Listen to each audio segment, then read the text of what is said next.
All right. So today I'm adding 6 expansion teams to the NBA and rebuilding all the damn teams at once. The Supersonics, the Las Vegas Vipers, the St. Louis Thunderbirds, the Bronx Brawlers, the Buffalo Royals. Don't ask why they're in the Central Division, even though they're in New York. That makes no sense. And the Southeast Baltimore Barons. So boom, here's the screen. Expansion protect players. So obviously this does not concern me because I control a bunch of expansion teams. But as you can see, guys like, I don't know, Bobby Portis. Oh wow, Lonzo Ball. Well, he's on the last year of his contract. John Collins, not too surprising. All these guys are in the expansion draft. Only rule is I can't trade with these teams between each other. At least that's the rule I'll set for. What the hell? They put Pascal in here? All right, well, first one, the Thunderbirds. Welcome Pascal Siakam. Honestly, most of these guys are in such a similar tier that I think I'm just going to simulate the draft. For the record, I would pick Jalen Duren second just because I would, you'd think that a young team would want a 20-year-old or, well, an expansion team, but screw it. Oh, okay, I think I just saw him 1 second, so I was right. It went Duren, then John Collins. Damn, I really know ball because, yeah, that's exactly. Yeah, let's just speed up to the rebuilding portion of this. So the Barons have Fred VanVleet, Miles Turner, Alex Caruso, Jeremy Grant. Yeah, super mid, I guess. For the record, too, the play-in is now very necessary because both conferences have 18 teams. So 8 teams won't even touch the play-in. This is going to be harder than I thought, honestly. I forgot about that part of it. The Bronx Brawlers, oh yeah, they're definitely brawling for something. That first overall pick. Colin Sexton, John Collins, Robert Williams, Karis LeVert, Lonzo and Mike Conley. At least we get some real fundamental point guard play. You'll probably be gone in 10 minutes. Oh boy, never mind. Jalen Duren, PJ Washington. Well, I like Keldon Johnson pick. That's a good pick. Jordan Hawkins. The Supersonics brought back to life Michael Porter Jr. to chuck up a couple shots, and Malcolm Brogdon, Clint Capella. When I saw MPJ on there on the draft, I was thinking this eerily reminds me of Kyle Kuzma leading the Wizards, and they gave him the Wizards point guard to go along with him. Okay, yeah, Pascal and Emmanuel quickly make a little, I wouldn't say reunion, but a little Raptors, thing going on here. And they got Jaden McDaniels. Hey, this team could be, I might just keep Pascal over here. Oh, Al Horford, though, you're gone, buddy. Yeah, no way. I'm not about to not get some stuff out of you. You're old. Malik Monk, Bobby Portis, Klay Thompson. Oh, good God. That might be the worst one. I started a scrimmage just to try and get some thumbnail photos off the rip, and Isaiah Stewart found a way to fight with somebody already, and the team's been a franchise for the 5 minutes. I'm going to start off with the worst team. So Jalen Duren, PJ Washington, only 80 overalls in this trash team. It should go without saying, we're doing all the finessing we possibly can in this damn video. So Knicks, a Wizards top 10 protected pick. Shoot, in this league, they actually might not be top 10, but even if it is top 10, we'll just get it next year because 2K's stupid and it'll just convey the next year anyways. So yeah, thanks. Hey, this is why this is a beautiful league. Look at Frank Ntilikina back in the damn NBA. I'll actually take this trade for them. Miami's lottery protected pick for 2 scrubs. Screw it. And they got DiVincenzo at a 76. I know he's been bad this season, but chill on my guy. You know what? Screw it. I'll trade DiVincenzo back to the Knicks for Mitchell Robinson. Why? Because I'd imagine he can get us some okay value. Just realized we have 2 generations of Knicks point guards on this bench, and I'm going to trade them both to the Grizzlies for John Conchar and the Grizzlies lottery protected pick. So I'm not really sure how this is going to work, considering that, well, eventually we're going to run out of teams, but screw it. You live and you learn. Like, we're going to run out of teams to trade for picks from. I'll do this. Davion Mitchell and John Conchar to the, damn, he actually has some decent value. Let me chill out. No, I was lying. I'm just going to do that. Welcome to the team, Rui Hachimura. I'll do this. Mitchell Robinson and Jake LaRavia back to the Grizzlies for Gigi Jackson and Scottie Pippen Jr. They're both on really good contracts. They're both, Gigi's 19 years old, so they fit out this team well. Now, this team stinks. You know what? I think they got one more move in them. I just saw a player. Yeah. Damn, I didn't even realize. I'm just looking at the Knicks right now. Look at how depleted a lot of these teams got because of the expansion. I didn't even consider, obviously it makes sense. And like damn near every player in the expansion draft got drafted. But for example, look at the Knicks past the starting 5. It's just, Dante's back, but Joe Harris back in the NBA. Yeah, screw it. PJ and Keldon Johnson for OG Anunoby and Ariel Huck-Porty. Welcome to the team. I'm going to leave this team as it is for now. We picked up a good amount of draft picks, but I also have, 5 other to attend to. Oh my God, Isaiah Thomas is on this team.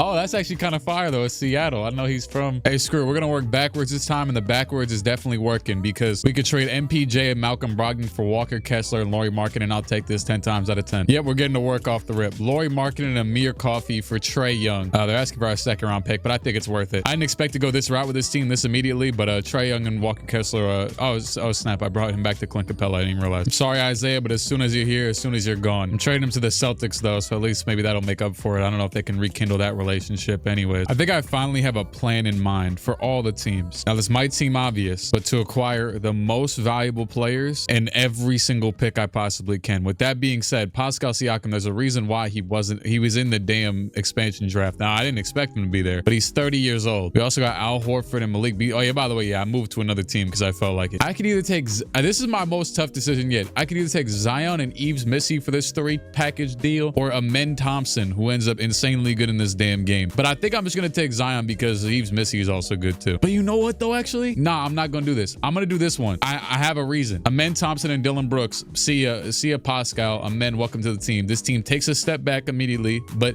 let's be honest, none of these teams are about to win anything immediately. That's because, yep, I just traded for Zion to the Seattle Supersonics, and it low-key took a decent amount, but screw it. We're gonna have one team going for it. Zion and Trae Young, same team. Not a lot of defense. I actually traded like a crackhead 2 first-round picks in 2028 and 29, but that's very far away. Aside from that, it was just Walker Kessler, Clint Capella, and Ochai Agbaji. So now we got Zion and Trae Young together. I'm a finesse. Now I'm going to focus on this team real quick and finesse the rest of the roster to make them good. I just thought it'd be fun to have one of the teams actually trying. Yeah, screw it, Suns. We'll give you a second-round pick and three of these guys for Royce O'Neal and Tyus Jones. So now, you know, lineup is definitely depleted, but as you saw, all the teams are kind of depleted, but we still got some more moves to make. You know what, screw it. I'll do this. Kenyon Martin and Cameron Payne for Kelly Olynyk. Yeah, screw it. We're all in with this team, and I'm probably going to trade this dude next offseason anyways. Draymond Green for Terry Rozier and Kevon Looney. And then some real crackhead decisions. We're going to make Zion the small forward. Look at this lineup. This is absolute. This is like a mission of getting fired. Thankfully, I won't get fired. Actually, didn't I find out in one of these videos that you can get fired? I made a damn short out of that. You know what? I'm actually okay with this team right now. I'm going to leave it as it is. They got Precious, Kyle Anderson, Royce O'Neal, Tyus Jones off the bench. I think Draymond's a good addition to offset the fact that nobody else in this lineup. Well, I guess Deuce can play defense, so I guess you got that. I actually want to see, because it's going to make me sign free agents. Are there any good ones? Okay, I'm not signing the G League guys. That's cheating. Yeah, screw it. Boban, welcome to the team. Is there any young players out here? Matthew Randall. Who the hell are you guys? I'll take John Butler, promising prospect. Matter of fact, can I give him a multi-year deal for no reason? Back to the team with Amen Thompson. We got to stock up on more draft picks because obviously this team's taking a backseat this year. King's going to give me Keon Ellis and a first-round pick. He's pretty cool. I think he hit like 9 threes the other day. You know, I'll take this Bucks deal. Brook Lopez and 1 first-round pick. They're just kind of throwing him to me. Yeah, I'll do this. Brook Lopez to the Jazz for their draft pick this year, and Drew Eubanks. I really want to get a draft pick this year for them. I thought that was pretty pivotal. So yeah, screw it. We'll take it. Shout out to the voice. Drew Eubanks and Julian Strother to the Grizzlies for Mitchell Robinson and Frank Ntilikina. Yeah, I gotta, you know what, too? I gotta keep my guy. Frank is not leaving this team. He's staying in St. Louis.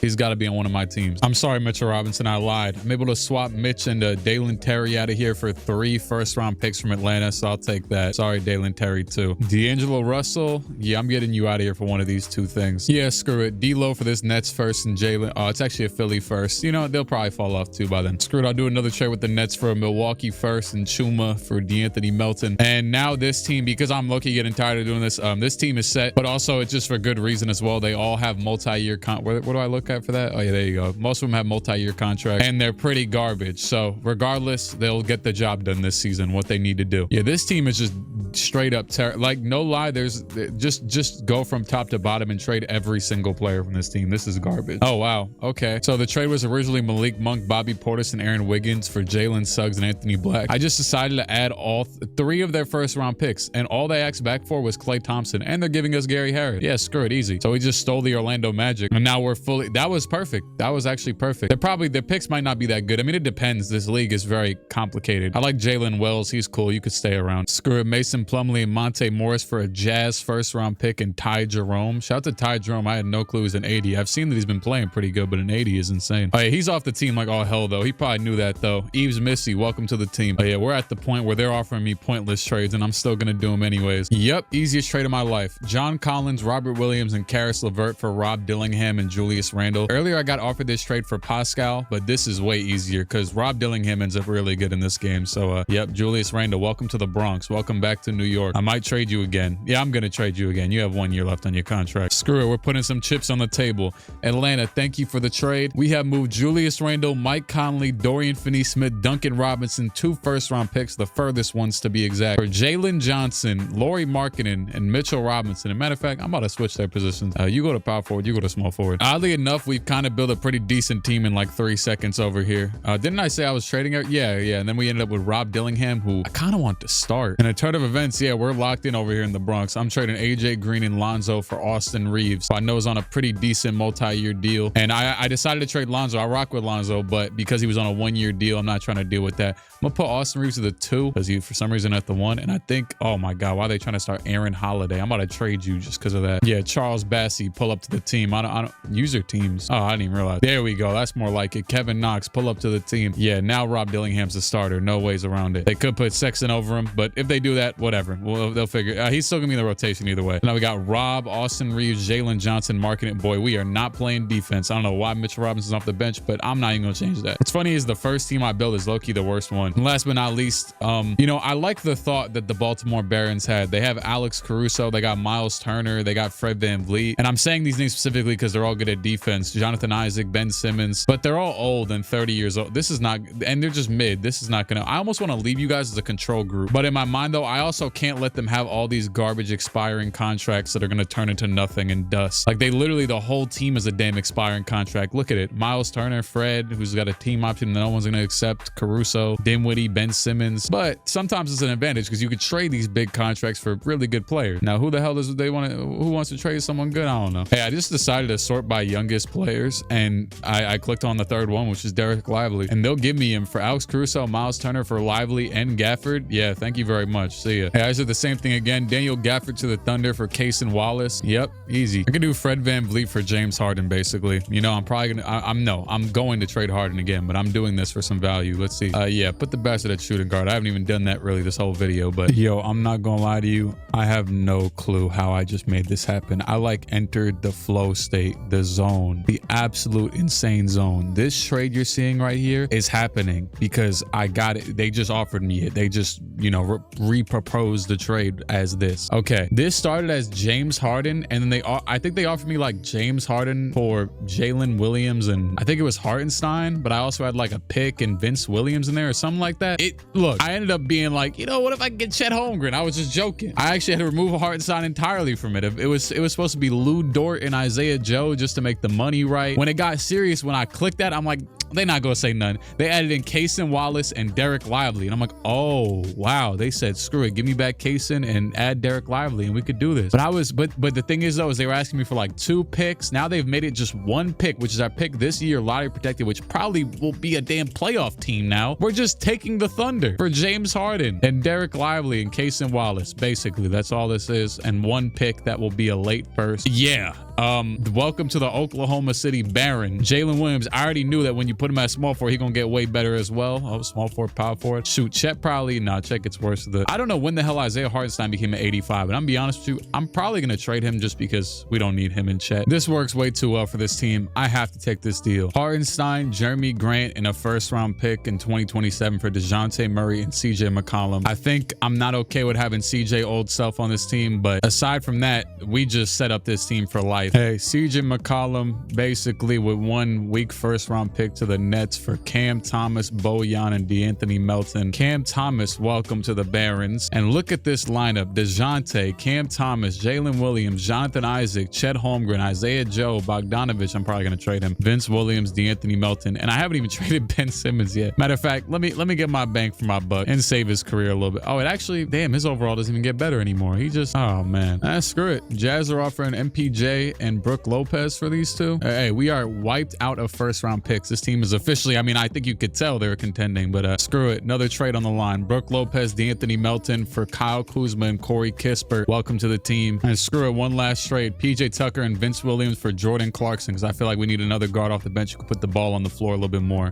Yeah, this team, this is elite. This is an elite squadron we've got going on here. This was the last team to even touch 2. I think that's it, right? I mean, well, yeah, sorry to the, I mean, the Royals, I feel like I got them a good amount of picks though. Yeah, it's a good amount. I've been at this now for 1 hour and 48 minutes, but that's what life is about. And some of y'all suck. Some of y'all somehow are super teams, and this is the beauty of life. Just made sure, looked at all the teams just to make sure I didn't have any stones left unturned. I do have 1 here in Seattle with 2 expiring contracts. I'm gonna trade them both for Zubats, who's actually a good fit for this team. He'll be the new center next to Draymond and Zion. Maybe not offensive fit, but just in general. You know what? It's about that time. Let's get to simulating.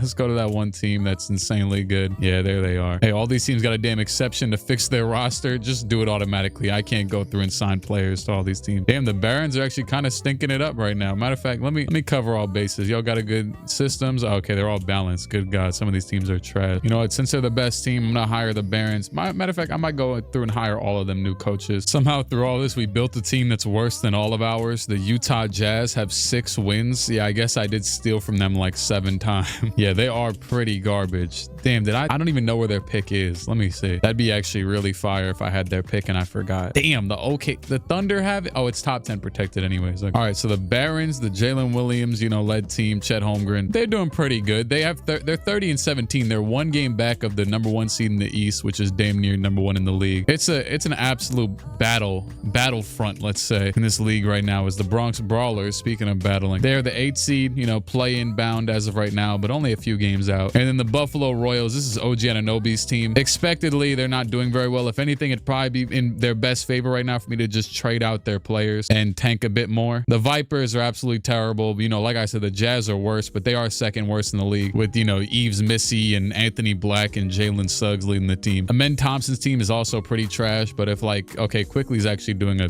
pretty good tank job right now, but anybody that's playing too good would maybe you need to be off. I could have sworn I took the Lakers pick from somebody. That actually would have been a really good investment. I guess we'll see in a bit. The Supersonics, so they're the last team we have in the West, and damn, they are underperforming right now. Yeah, probably because the team is built weird as hell. You know, I'm gonna do some Supersonics. Let's chat. Let's just mix up things. I know I was like, okay, we got Trey and Zion. Well, what if we just like traded them? I mean, they're both playing well, but let's say wait, what did I just say about Boban? Boban with a 1.5 added per game. He's in the rotation? Yeah, I did not know this. That's news to me. This team really stinks. All right, you know what? This isn't some insanely huge trade. I might actually mess with this a little bit, but I'm gonna start here with Draymond, potentially to get Kobe White, so we get like another person to put the ball on the floor on this team. Yeah, screw it. I'll do this. Draymond, Kelly Olynyk, and James Bouknight for Kobe White and Vooch. Basically, we had 1 pick, top 10 protected. I'll do it. All right, last trade I'm gonna make here for the Supersonics. Zubats to the Raptors for Grady Dick, basically. I'm gonna put him at the small forward since he's 6'6" anyways. And then the team looks pretty okay. Boban can still carry the damn bench. Okay, well, they just accepted that. I removed the 2nd round pick from the trade that they offered, and they still accepted it. Welcome to the team, to the Buffalo Royals next to OG Anunoby, Ryan Dunn. You know, I'm gonna get in my finessing bag with this team real quick, just because I want to help them out a bit. I kind of left them high and dry, and I just saw, so they're offering Mike Conley and Bogdan for Rui and Elfrid Payton. I'm gonna take this real quick. Then I'm just gonna see if I could, you know what I'm saying, bring these two down to like a pick or some. Yusuf Nurkic in a 1st round pick. Yeah, that works, Thunder. You guys are weird, but I'll take it. Whoa.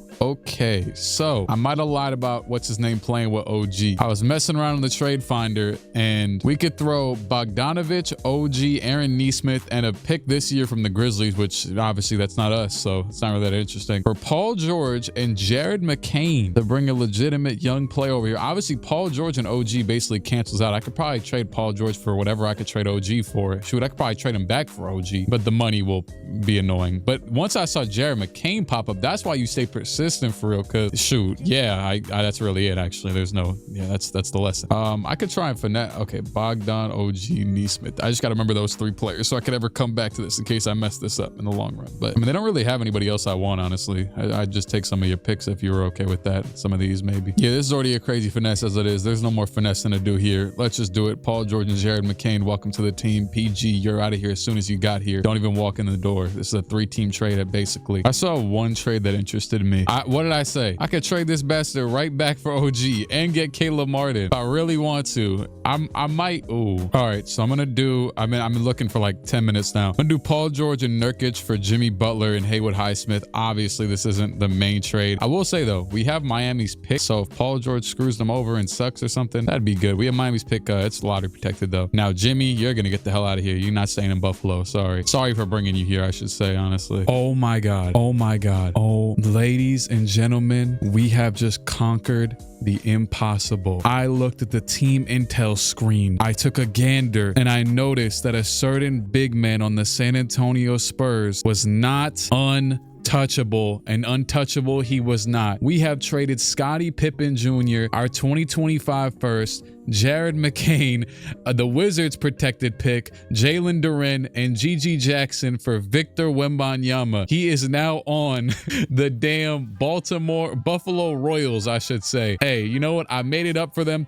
for doing absolutely nothing for them. And I don't know how this just happened, but we're here. We are so here. The main plan was to trade Jimmy for him, but then he ended up being, you know, he cost too much. So then I was trying to get back Zach Collins and someone else for no reason. I was like, all right, you know what? Let's try without him because I'm here. And you know what? I could have went and traded for him with another team, like, you know, that could have used him right now, like a little bit better. But I'm like, screw it.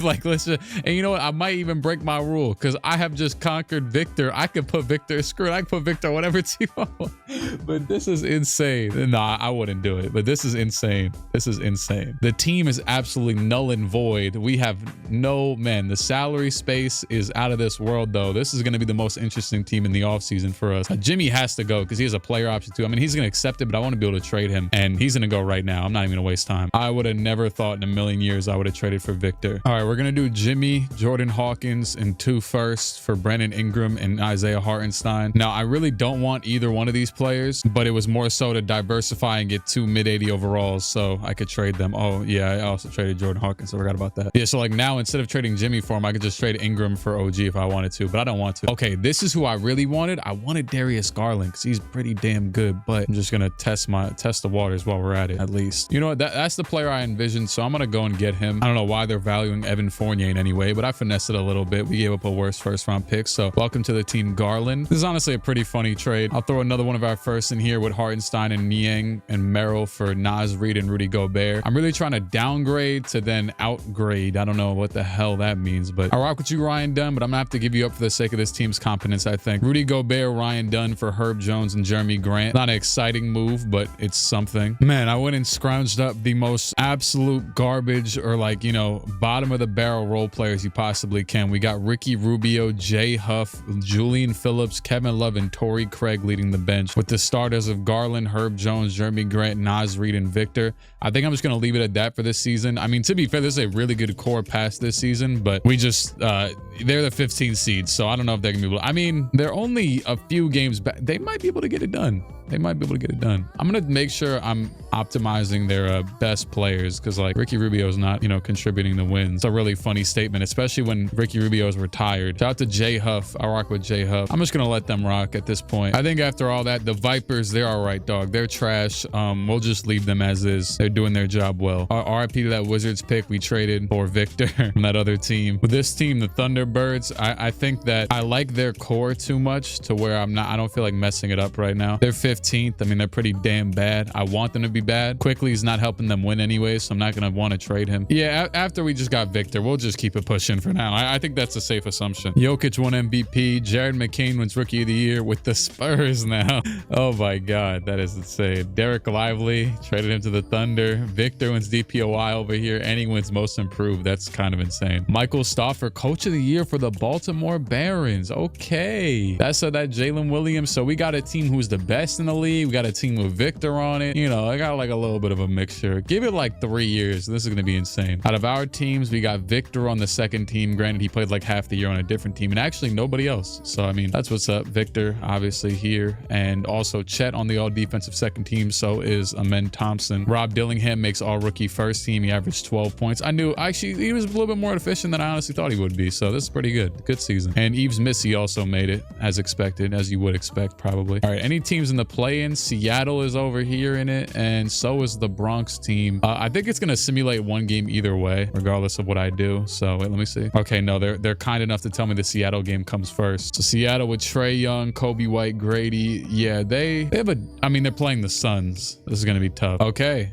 Maybe not tough enough. Seattle going to the next playing game, and the Bronx Brawlers. This is a team who honestly I didn't expect to be this good, but they have been. I mean, well, I was hoping they'd be a playoff team. We kind of locked them into, you know, contend a little bit with Jalen Johnson, Lauri Markkanen, Austin Reeves. But I mean, they got Rob at the starting PG. Like I was half in, half out with this damn team. So it looks like they're probably, yeah, they're gonna lose. It was a good game though. You know, they on Bulls level. That's not bad. I can get a team out of the Bulls level. Now Seattle still has to win another one. It's actually against the Spurs, who must have been much better before the trade, right? So please, oh God, are they going to lose this? We did give them a lot of good players. It's not like they're, you know, totally garbage. Scared to see who scores next. McCain fouls. I don't even know. Is someone at the line for us? Maybe. I don't know what the hell is going on. Okay, I think they just hit free throws. If they have the ball though in 2K glitches, I'm gonna be pissed because we should have the ball right now. Okay, we have the ball. 3 seconds to go. Do we have a game winner in us to make it to the playoff? You got Vooch in here. Trey Young's. I'm assuming Trey's gonna take this shot. Trey's probably gonna get it from half court at that.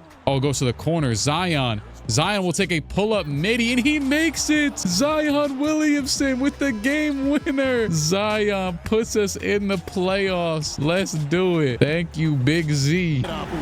Oh my God, why does the audio always get this loud in this damn PC? Anyways, look at Zion, man. I just realized this is truly Sean Kemp reincarnated. Yeah, he had 24, 10, and 7. And honestly, it's not the worst shot in the world for him. Did it say it's 100? I did not give him 100 shot tendency. He is in his bag. Yeah, it's not the worst shot for him. So sadly, they're in opposite conferences, but we're going to have Denver and Seattle playing in the playoff. And for the rest of our teams, just as a little, you know, roundup thing. So sadly, Victor's team ended up 1 game out of the play-in game. I feel like they would have made it a decent amount if they would have just got in there. I mean, they obviously had to overperform crazy in the second half. And I know, well, granted, I mean, it hurt their draft pick, but they don't have it anymore, so it doesn't matter. And crazily enough, the damn Vipers with Jalen Suggs and Emmanuel Quickly and Thompson's team, they both did mad good near the end. I mean, they're still bottom 5-ish, it looks like, bottom 6. But yeah, we do not have the top picks. I mean, I could look at the mock draft. We might have stole some of them. Right here, it says they have 2. I'm not really sure why. Am I reading it wrong? I don't know. This might just be an old mock draft. Okay, you could see like right here, they have a Bucks pick, a Magic pick. So, you know, there's some interesting stuff in here. Okay, the Lakers, I was right about that one. I feel like this was like, though, the crazy part of it. It should be a little bit smoother sailing from here on out. Let's see if Baltimore can get out of here. Seattle's down 2-1 to Denver, and they're going to go down 3-1. It's probably up for them, but that's all right. Baltimore beats Philadelphia. Obviously, Philly now has OG instead of Paul George, and they don't have McCain. And so J-Dub and Chet will go to the second round as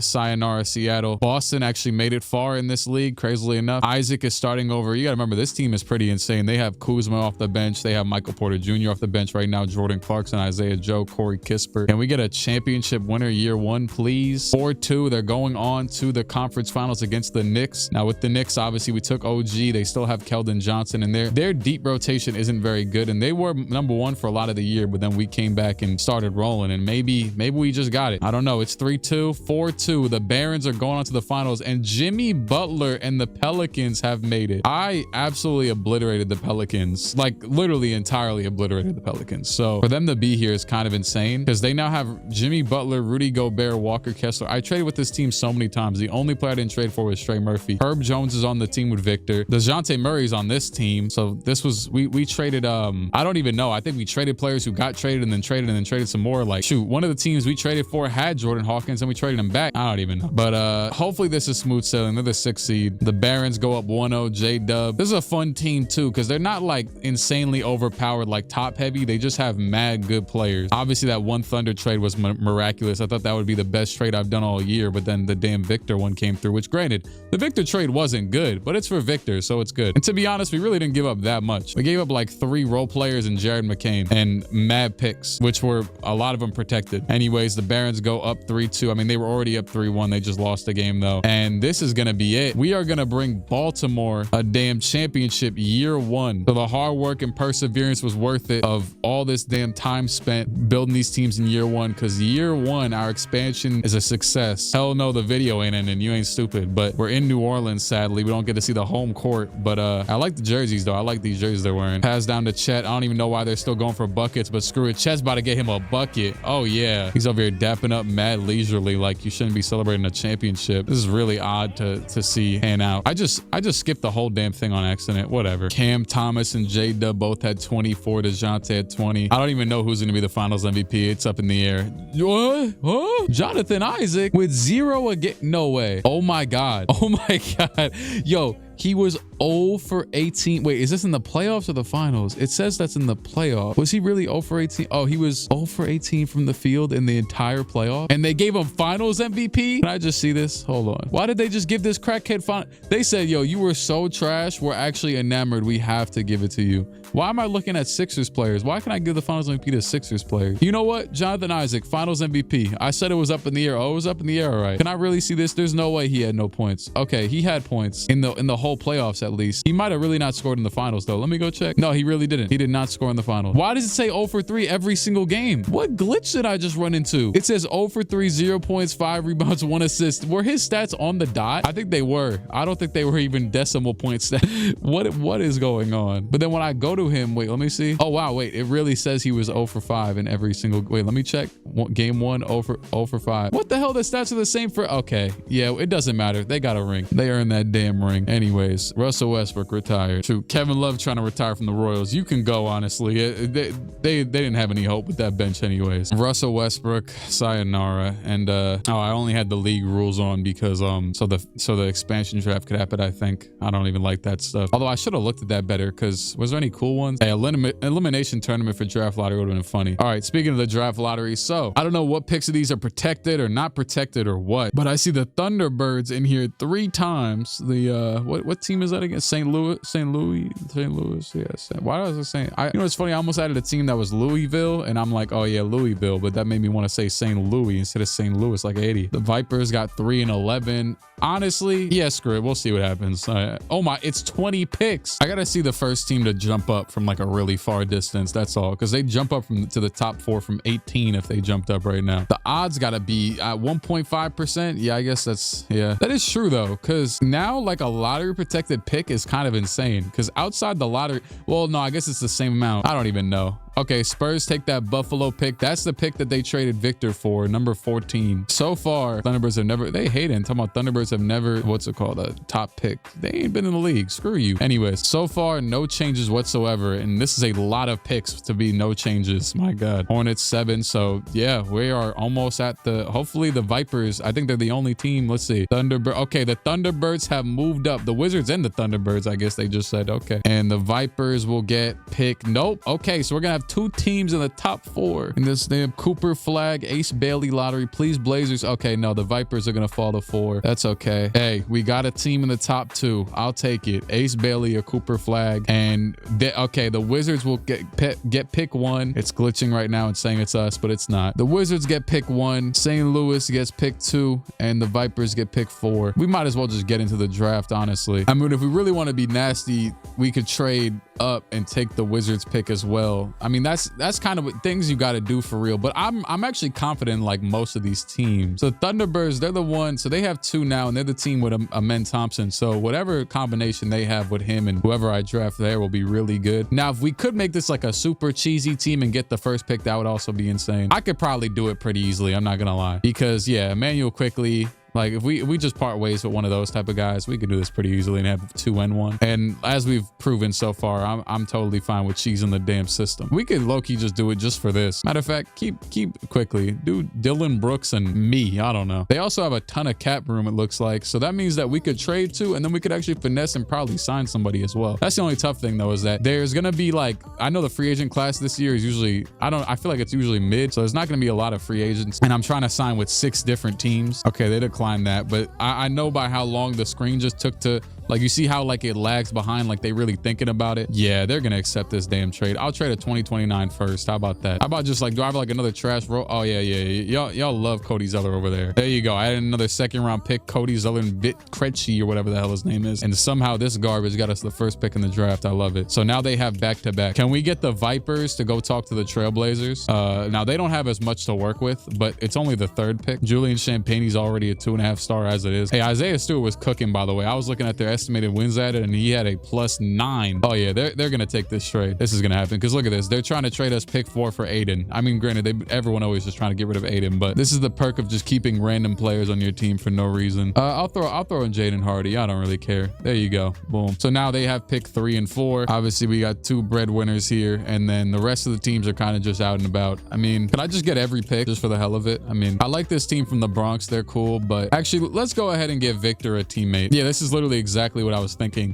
Something like Jeremy Grant for the pick, and that's exactly what they offered. Do they have another one by any chance? Can we just like get as much as we can? Screw it, we'll throw in Julian Phillips, and they're gonna throw us mad picks for whatever reason. So yeah, sure, thanks. Who wants to talk to the Pistons? Jeremy Grant was the only player I could really trade from that team, so I'm gonna have to move elsewhere now. I think the last team I really wanted to help out a bit, because I think the Supersonics team's gonna figure it out. Actually, never mind. I have to trade Vucevic though. He's 34 years old. Oh well, don't mind if I do. Thank you, Detroit. They just randomly called up offering the damn 6th pick. You know what? I would say I don't want Caldwell Pope, but I'm just going to go trade him for another first-round pick anyways. Oh, this is beautiful. KCP to the Thunder for Utah's future first. Yeah, thanks. All right, our guys from the Bronx. This should be easy. 7th pick in the draft. You know what I just realized too? All these teams have so much salary cap because there was a damn expansion draft and they all let all their bad contracts go to all of our teams, which is really funny. All right, we got the 7th pick for some garbage. And just for the hell of it, I just went and traded Deuce McBride from the Supersonics or whatever to go get the Spurs 8th pick or whatever it was. I don't even remember. So we have all top 10 picks. Yep, that's right. I just did it. Well, was it worth it? Honestly, it probably will be. This draft is always pretty damn good. And it also was just kind of fun to do it. I don't even know how many picks I gave to which teams. It looks like the Thunderbirds obviously have the most because they already had the most. And now we go and let me make sure the draft stuff isn't on auto just so I don't screw myself over. Although I probably could turn it on auto and it really wouldn't matter because they would all draft all the players that are good. Thunderbirds first overall, so they have the top 2 overall picks. Now I'm not going to let players fall just because it's my team. I'm going to still draft the best players. And yeah, we'll give them the big and the guard combo. We'll go Dylan Harper and Cooper Flagg to St. Louis. The Vipers are also starting from nothing. So just go ahead and grab Ace Bailey. And we'll do Trey Johnson. Not Spurs, but Victor's team as the next pick, the Buffalo Royals. And I'm going to go best available, not overall wise, but Nolan Traore. He has Hall of Fame ceiling. They need the best player possible. Even though they already have Garland, he could just play the 2. Or, you know, Traore can. Supersonics already pretty good as is. They do need a big, and I'm going to look out for that with their next pick probably. But more importantly, it's best available. Grab VJ Edgecombe. Igor Demin, Hall of Fame. 6'9" point guard. Yeah, welcome. Come along to the Bronx. I said I was going to look out for Seattle's big man problem. That's because I knew this dude Kadeen's out here.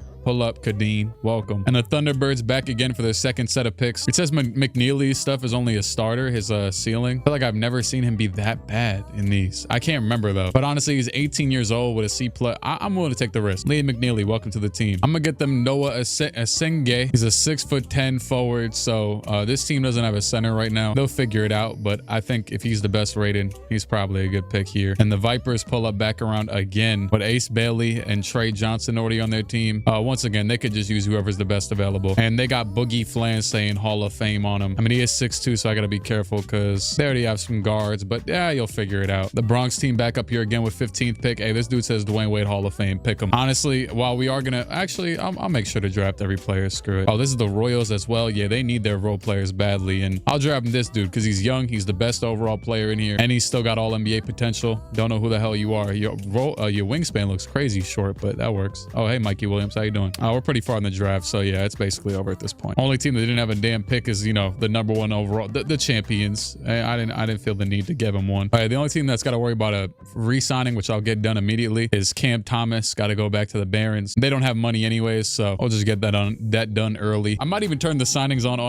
automatic after a certain point, but to start off, we gonna lock in with it. So LeBron's out here, his old self, Kyrie, James Harden, Julius Randle. I think I'm gonna make the safe play with Victor's team and throw the super bag at a co-star by the name of Kyrie Irving. I think that would be the most beneficial here. All right, so day 1 of free agency is complete, and I have got some big hits for a lot of these teams. The only player I did not even try to go for is LeBron. Let's start here. The Seattle Sonics. They don't have a ton of money, but they had enough, and we knew that they needed a center. Drafted them one, but they still need a starting one. Let's be honest. They got a 75. So day 1, I decided to, you know, prioritize grabbing them alongside Zion. They're going to have Miles Turner. The St. Louis Thunderbirds, Jalen Durant and Julius. Hey, hold on. Don't get rid of Frank now. Chill out. But Jalen Durant and Julius Randle are both going to join this team. Now, this is a good, solid young team with mad drafted players they just got. And the only things they need are literally a power forward and center. They got a lot of forwards and guards and stuff, but you need some solid bigs if you want to try, you know, make a run for anything. And Julius Randle and who did I say? Jalen Duren, right? Yeah, I don't know why the hell the Thunder or the Spurs, I traded him there. They always the CPUs always get rid of this dude, even though he plays incredibly. They won't bring a lot of defense, but thankfully the rest of the team will though, so hey, that works. As I mentioned before, the Royals, they're gonna get Kyrie, Bassey, and Fred VanVleet. So that gives them some, you know, depth. Bassey will be their backup big man at center. Kyrie will obviously just be the shooting guard. Now, obviously we have a dilemma there where, you know, him and Garland are both short guards. We'll see what the hell we do with that. But you don't pass up on Kyrie. So we'll have Kyrie, Garland, and then Fred VanVleet, another short guard, but he'll be off the bench. So it won't be that big of a deal. That's like a good 9-man rotation. I'm not really too worried about the rest right now. Barons, they just keep Cam Thomas. We're not doing too much right now. James Harden and Clint Capella to the Vipers. Now, trust me, else too, I've checked that all these work contractually. James Harden will probably be the point guard of this team this next season. And it's a 1+1 team option deal just to kind of throw. He had no offers, so it was just to throw him a lot of money and say, screw it, pull up, just to, I don't know, fake mentor this team and come and shoot some shots. There's not really a lot going on over here aside from Ace Bailey just getting drafted and Trey Johnson. Although I probably am going to put Ace at the power forward spot. And then Clint Capella, Yves Missy will probably be better than him and start as well. But it was just a, you know, a good whatever the hell center. This team's still in their process, obviously. So are all the teams. And the only team I haven't done anything for, which honestly it was a bit of a mishap because I just, well, the Bronx Brawlers, they don't have a lot of money. They have no money actually, but I could have went for some MLE contracts, but I'll just do that after the first day. It'll be all right. They're doing pretty good nonetheless. They've got every position filled out. I'm about to just go and see if I can just get some cherry on top type of players. So yeah, that's everybody. Warren Wembanyama. Who the, wait a second, is the, no, the Barons is the champions. Also, yeah, I turned this stuff on auto after a certain point just to see who the hell some of these teams would sign. Okay, here we are. Player progression. Damn, Zion got a lot better for some reason, but that's good. Player progression. You know what I'm saying? Your Supersonics looking pretty damn good. I mean, we went so much over the roster. We're just going to look at this, you know, take a good gander and then keep it pushing. Randall getting a little worse, but he is 30 years old, so that's to be expected. This is obviously a young team with a good little supporting core thing going on. James Harden got significantly worse. Good thing I signed him to a 1+1, and really that was so. Could also look to maybe trade him during the season at some point. The champions, the Barons, you already know they're going to get better. Oh yeah, I don't know if I ever said it, but yeah, I signed them Trey Mann as a backup PG just in case I expected Jordan Clarkson to get much worse, which he did. And then I also got Isaiah Jackson to be a backup center. The Brawlers, this is a team that I still see a lot of moves coming with because I don't really believe in this team that much. I mean, obviously it's just Jalen Johnson, Lauri Markkanen, and Austin Reeves. I mean, Rob got much better, so that's cool. He'll probably still start even though I signed Ty Jerome to them. And we also got this young and Igor Demine. I could make him like a small 40, probably be a 80 or something. Yes, the new look Buffalo Royals with Kyrie Irving old self. Fred VanVleet got pretty worse, but don't worry, he'll be all right. This has been one hell of an in-depth one season, but you know, we won a championship and kind of built some of the best looking dynasties, so it's worth it, whatever. Problem is when I record rebuilds is like, I've been recording for 4 hours and 20 minutes so far, and I don't know how much of this is going to be in the video because a lot of this time is just spent with me just sitting here breathing and thinking about a trade. Since most of these teams are in a good spot to show me what they got, I'm gonna just let them rock to start off. We'll stay on the champions for now. Oh, you know what I forgot to do was to sign any extensions like an idiot. I should have signed these during the off season. I'll look into them now. Damn, Austin Reeves, you don't value yourself at all? Okay, every other team is currently in the top 8 of the playoffs except for the James Harden led, you know, Vipers, which I don't expect them to be. So I'm okay with this. Although we will start to look into trades soon. This one is what pisses me off. The Brawler. You guys should not be this bad. And I was actually, you know, thinking about trading them, just literally just clean sweeping the entire team at the beginning of the year. And we're just going to do it now. This is the first simulation where I successfully ruined the Thunder. I'm like, really? That's beautiful. I actually, you know what? I take it back. They're the second in the damn conference. But I mean, look at the roster. I got rid of half the damn team. I'm going to trade Lauri Markkanen, Ty Jerome, and Bol for Isaiah Hartenstein and John Collins. I know this doesn't feel like right as a return for Markkanen, but I mean, you got to look at it like this. He's a lower overall. He's the same overall as John Collins and a lower than Hartenstein. So I mean, I'll take it. And if you look at their stats and stuff, they're both playing better than Lauri Markkanen has been this season. He's good. He's efficient and everything. But if I look at his estimated stats, 1 win added, I know how that stuff works. Yeah, sayonara. See ya. I also just looking at our roster, the final thing. Oh, this is funny. We got Hartenstein and Mitchell Robinson again. The final thing I was like, I feel like this team needs, because I was looking at like a lot of point guards were available on the team intel screen, whatever. And I'm like, yeah, but we have Rob, and I believe in Rob for the future. Plus, we have good young players that will eventually be better and then take over a little bit more. Some of them being guards. But I was like, I feel like we need to work on just big men play. And I mean, I guess Hartenstein works for now. I don't think this team's gonna do anything this season though. Also, the main reason why I got rid of Markkanen like that was because I realized how trash his contract was. His contract, I also, though I'm not gonna lie, just realized how much money, or not much money, but Hartenstein and John Collins both expire. Thankfully, Hartenstein is a team option, so I can work with that. I might actually just trade John right now just so I don't forget. But we could keep iHeart for the season for the hell of it. Okay, just did some BS. Yeah, so Tyrese Halliburton is now on the Brawlers. I traded all of their first round picks, John Collins, Colin Sexton, and Andre Drummond, which basically is barely even a player. And 90 overall Tyrese Halliburton is now on the Brawlers. So this should give them some sort of direction. That should be good. I'll finesse to get them a power forward. They'll be all right. But I didn't really value John Collins anyway. So now Tyrese is here, and he's on a 4-year supermax, whatever the hell contract. Rob Dillingham can play really good backup point guard. Let me see if this 6'9" dude is ready to play power forward. Let me see. Hold on. He actually could if I really want him to. Since we have Tyrese now, though, I might as well at least make him like a shooting guard or a small forward. Maybe a 2. We'll go with a 2. We got rid of Sexton, and I'm just gonna trade either Mo Wagner or Hartenstein or something. I like Hartenstein though. But this team is, by the way, yeah, they're officially out of picks. I'm stupid like a little bit. Like, you know, this is like a odd experiment, but they also have some really good young players, so they should be able to figure it out. You know what? Actually, I'm just gonna put Jalen Johnson back at the power forward. I forgot he used to play there, and yeah, and then this dude Igor will start at the 3. So there you go. New rotation drop.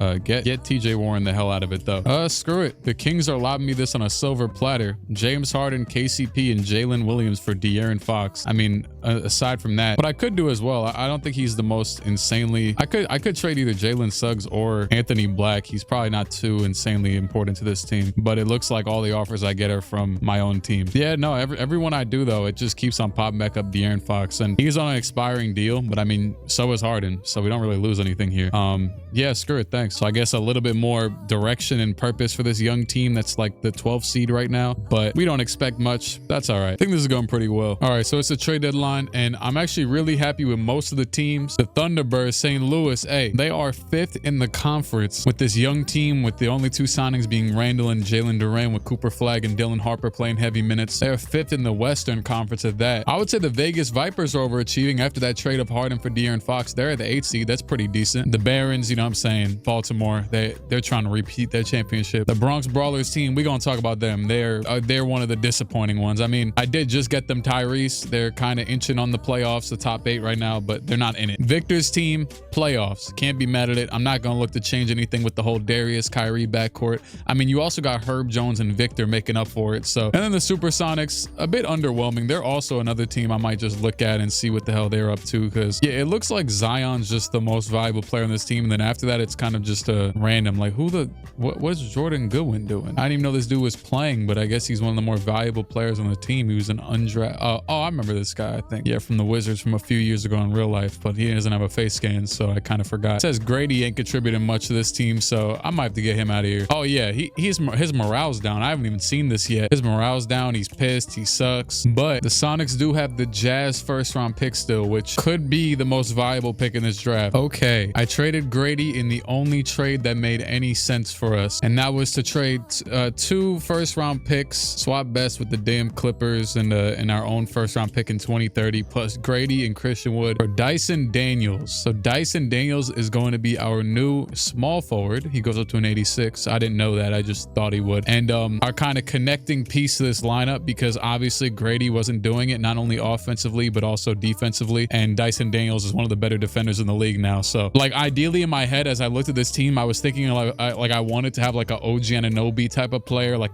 I did actually look trying to trade Mikal Bridges, but with this team's contracts, it was really tough to pull anything off that could work, because Trey and Zion are making so much of the money, and I would have to trade Miles Turner or Kobe White to make anything happen, or one of the rookies, or Lonzo, but he doesn't really make that much, so it wasn't really helping much. So Grady's obviously on his rookie deal, and he might be extended. I'm not sure. He probably is just about to expire after. Yeah, he's probably about to expire, but he'll be restricted, so that'll be fine, and that'll actually be good. That'll help. So that's good. That's good for this team. That'll make them a bit more legit as they make their playoff push. And then the one other team that's pissing me off is the Brawlers, and I actually did make one small trade. I moved Mo Wagner for Brandon Clark just because Mo Wagner was stinking it up, and I think now kinda I don't, you know, I was looking at the rotation, this stuff, and it was saying how it actually in all stats it backs it up that Mitchell Robinson is playing better than Hartenstein as it is. And I mean, Hartenstein was literally at 81 overall yesterday. I actually just saw 2K put out the tweet that they raised you know, like Hartenstein went up 4 overalls in the new roster update. So, you know, the 85 is kind of fraudulent. That's my guy, but in terms of his 2K, like he's probably like still 80 overall value type of dude. So if I could get something back, just start Mitchell Robinson at center and get back like another,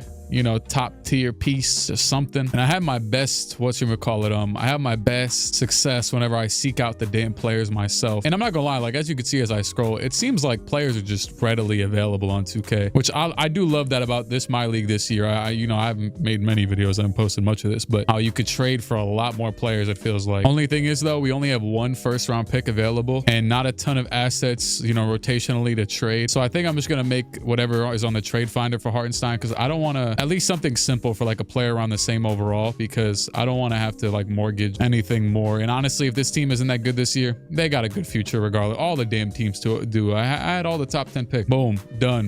That was easy. I put the 1 first-round pick, Darius Baisley, and Isaiah Hartenstein, and we now have Bam Adebayo on the Indiana Pacers. I just thought of it because of Tyrese on the Bronx Brawlers. So now what we could do if we really wanted to is we could put Bam at the 4, Jalen Johnson back at the 3, let Mitchell Robinson start since he's been having a lot of good value off the bench. This actually looks pretty good because also too now you close the gap on the obvious defensive woes this team seemed to be having, and by adding 2 really good defensive players to the starting lineup. And after that, I mean, I think we're good. If you're overachieving, good for you, but like I'm not gonna double down right now. So with the Vipers, we're gonna have to look into you know, they're like I said, they're overachieving, so I'm not gonna trade De'Aaron Fox. That's really good for them, whatever. Trae Young's ready to re-sign. I mean, I'll do it regardless if you'll be here long term or not. Thanks, see ya, or whatever. And the Washington Wizards have agreed to your trade offer. So no, this did not involve De'Aaron Fox. I decided, well, if we're committed to De'Aaron Fox, then let's fully commit. We have traded Anthony Black and Jalen Wells to the Wizards for Alexander Sarr. Yup,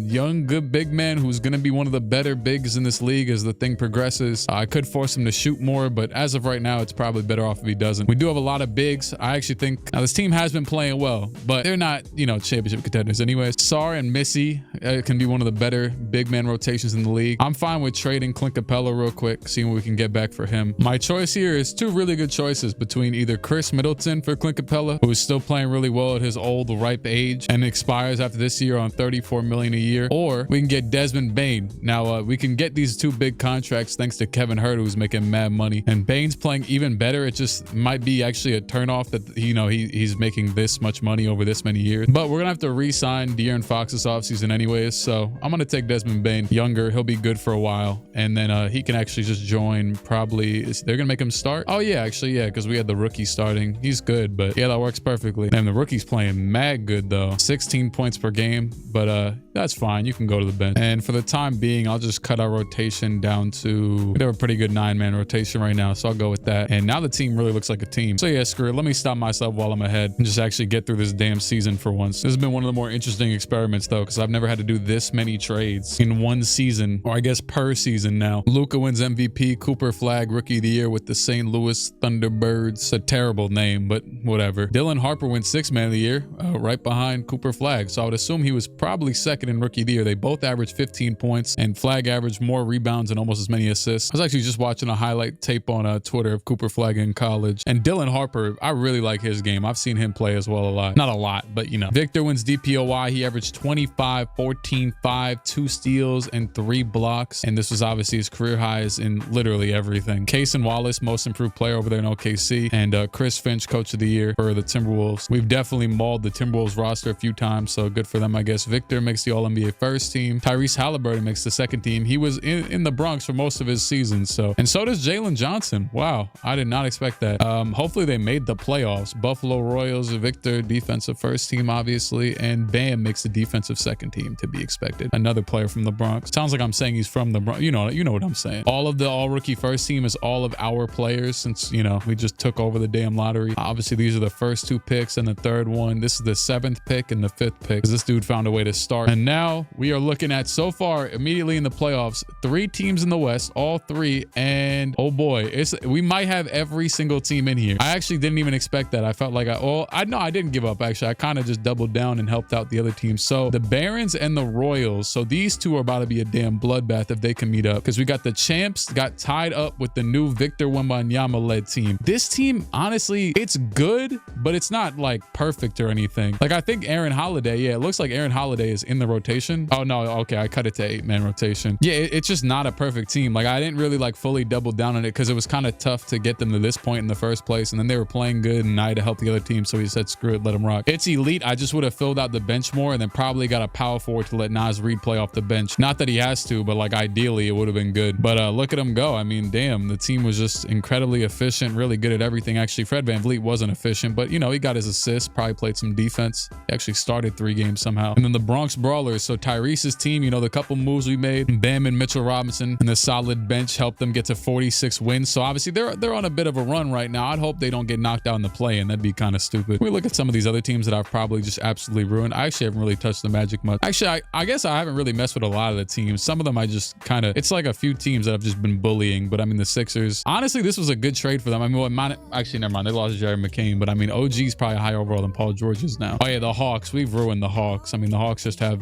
Reese Shea and that's it. I don't even know what the hell we gave them back. Oh, there goes Grady. Pistons low-key look like they made out like bandits. I mean, Vucevic looks like a good little addition to this team. Actually, I can't even say that we smoked the Pacers because they smoked themselves. Shoot, they're lucky they even have John Collins because they just let Pascal Siakam go. Grant Williams is starting at the center for the Bucks. Yeah, that's your fault. Anyways, and over here in the Western Conference, Seattle, that's really good that they were able to clinch, you know what I'm saying, a top 6 seed. Obviously, they were struggling a little bit. The Dyson Daniels addition must have helped out a lot. I can only imagine it'd be good to have Dyson Daniels and Lonzo rotating on and off the floor. And I'm pretty sure VJ Edgecombe's known for his defense, if I'm not mistaken. Yeah, 85 perimeter, 86 steal. The Vipers, surprisingly, you know what I'm saying? I mean, the James Harden trade, the Alexander Sarge trade helped them get to the 5th seed. And then the Thunderbirds, also surprisingly, I wasn't really fully, I guess, bought in on this entire conference of teams, but except for these guys, and they're actually the lower seed. 50 wins from a team led by Amen Thompson, Julius Randle. This is a very 2K cheese team, though. I mean, they also had the 2 best rookies. All right, screw it. Let's root for the Bronx team. Got to get them to beat Miami and clinch one of these damn seeds. And my goodness, they smoked Miami. I guess Miami is pretty. Yeah, this is a team we bullied. Yeah, took Bam, took Jimmy Butler, left him with Bones Highland and Bones, and Bam knocks him out of the playoffs. So they are going to actually play each other. And we have 2 sets of teams playing each other. Victor's Buffalo Royals will play the Bronx Brawlers, 2 New York teams for the hell of it. This is a good match. You know me, I'm building these good teams. So I mean, it's a good matchup. I mean, Kyrie versus Austin Reeves. I mean, actually, Austin Reeves isn't that tall. He's like 6'3", so it's not that bad. Yeah, it's kind of good all around. Although Tyrese is like 6'6", but I mean, whatever. And then this right here is actually like a perfect 1-to-1 matchup. Zion versus Julius Randle, Dyson Daniels versus Cooper Flagg, Amen Thompson versus Kobe White, Trae Young versus Quickly, and Miles Turner versus Duren. Yeah, there's some good basketball going on. I'm not gonna like watch every. I mean, actually, I probably should watch as many games as we could. Oh well, the Bronx Brawlers win a game, and they're up 3-0 as the 7 seed. Victor's team is crumbling and folding. He had 12 free throws, but not enough free throws to cut it to a damn almost under. I was about to say 20-point lead, but it wasn't. Anyways, and the St. Louis team, yeah, that team with all them damn rookies, they're up 3-0 over the Supersonics. Zion, Trae Young are old news, I guess. Sorry, Dyson Daniels. He should have brought you the other plate. My goodness, they swept. Should I be happy or sad? I don't know. Okay, we got to look at our guys. So the Vipers are down 3-2 right now. This De'Aaron Fox led squad, and yeah, they win by 6, so they force 7 at least. And damn, Baltimore is down 3-2. But first though, this is a 2-3 series, and the Bronx is gonna win it. They're gonna close it out in 6. So Victor Wembanyama is going home. This team that I was scared was gonna even miss the playoffs or at least be a bottom of the play-in team is now gonna move on to the 2nd round. I mean, we did also add them, you know, Tyrese, Bam in the middle of the season. Shout out to Mitchell Robinson, man down low and guarding Victor. Obviously, what did Victor do in this last game? 20 and 14 on 7 for 18 though with 5 turnovers. Still feels weird that he's even on one of these teams. And Baltimore, the reigning champs, are down 3-2 to the Pacers, who I was just making fun of because their team is smoked. But TJ McConnell, hey, trust me, I know how playoff TJ McConnell gets. This man is a real tweaker. Screw it, they're down by 3. We're gonna jump in. 2nd time we're watching this team play. Well, not really, because the last time I just jumped in to watch the championship celebration, which I didn't even see. But screw it, 53 seconds. They have the ball. Chet is against James Wiseman. Passing to Holmgren. Chet steps back, goes left. Okay, yeah, he's definitely not bullying. I can tell you that much. He's isoing at the top of the key. Chet trying to get to his bag. A hezzy tween dribble Trae, whatever the hell he said that one time on Twitter. Anyways, Trae man with the ball, speaking of dribble Trae, and he'll pass it down to Chet. The layup is good. Okay, that was a nice little play. 6-second shot clock differential. They don't have to foul. But low-key, I wouldn't be mad if they fouled TJ McConnell. That's not a bad person to foul, I would assume. I feel like he'd have a bad free throw. Sexton just broke the defense. He's gonna pull the 3. Colin, and he misses it. He fell right into their trap, and we might have a chance. It looks like we have a chance. Can they get the ball in someone else's hands, please? Not get the ball to J-Dub or something. This man Chet ice from the top of the key doing nothing. He's about to waste. Oh, hold on. Let me not speak too quick. Oh, Chet to the basket. Chet fighting down low. He's gonna pass it. There you go to J-Dub. He's got good animations this year too. He's gonna go right. Oh boy.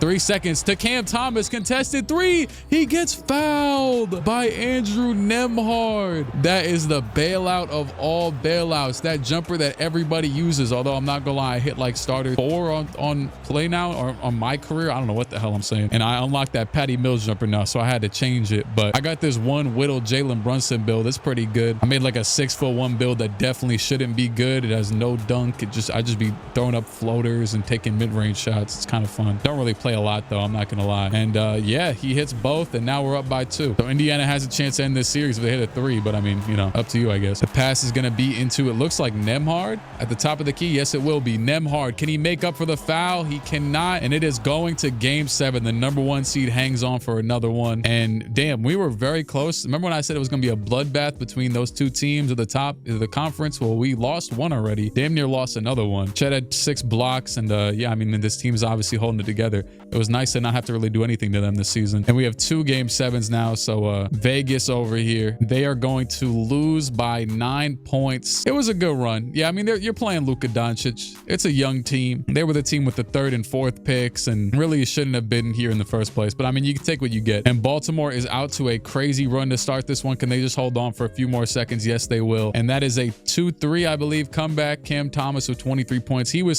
I knew he was going to be a huge addition to this team, though. I'm not going to lie. And yeah, game 7 over there, and OKC wins. We have the Thunderbirds versus the Thunder. Shea, Cason Wallace, and Lou Dort, Derek Lively against Quickly, Amen Thompson, Cooper Flag, Randall, Duren. I feel like those 2 big men signings are real game changers for this team. They probably would not be here without those 2 guys that I randomly decided to piece together here and offer a little bit more money than they probably expected. Cavs are pretty, damn, I forgot I traded Brandon. Oh yeah, because I had traded someone to the Pelicans for 2 players, and then I was like, I didn't want Ingram, so I traded him for Garland, and that's that team with Victor now, and I don't even know. But I mean, hey, team is a pretty decent fit. What seed are they? The 3rd seed? But I mean, the team for the Bronx, they are definitely on a roll. They just beat Victor, so I don't think they're that scared of you, as at least right now. And we're gonna have a Knicks versus Nets, or actually no, I just looked at Cam Thomas and assumed in my head it was the Nets. I mean, it's Baltimore versus New York. Screw it, take it. I don't know. Cam Thomas versus Mikal, the former teammates. I think these teams match up really well, actually. Hey, the Thunderbirds are up 3-1. So is Baltimore. This series is 2-2 over here. Cleveland goes up 3-2. Thunderbirds won theirs. Does the Bronx have something else to say? Shout out to Andre, even though he's talking about the South. But anyways, yeah, no, it's over. Cleveland's gonna move on another round. Hey, good run. I gotta respect it.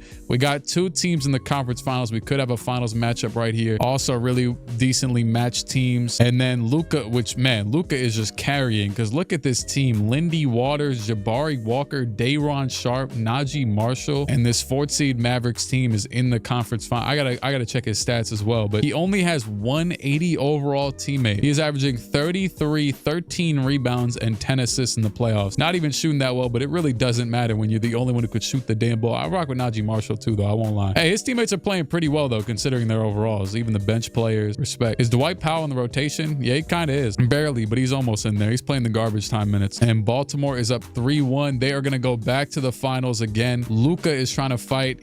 Oh, we got it. We got the matchup. Cooper Flag and Jalen Williams, the finals conference, whatever the hell MVPs. And we got a matchup between our own 2 teams where we have a new champion or a repeat champion. The repeat is obviously the heavy favorite here, you would assume. As the other team was, I mean, they won 50 games and this team went, damn, what the hell happened to the Timberwolves? Oh yeah, they got put down by Luka again. Damn. Oh yeah, I think I don't know if I messed them up, but they still won 60 games, but I gave them Markkanen for Hartenstein and somebody else. Oh, I think it was John Collins. And man, Markkanen stunk it up in this one game, 4 for 16. The Barons versus the Thunderbirds. What nasty names, but I rock with the cities though. I don't really know. I've never been to either one, but sound cool. Game 1 is going to go to the Thunderbirds.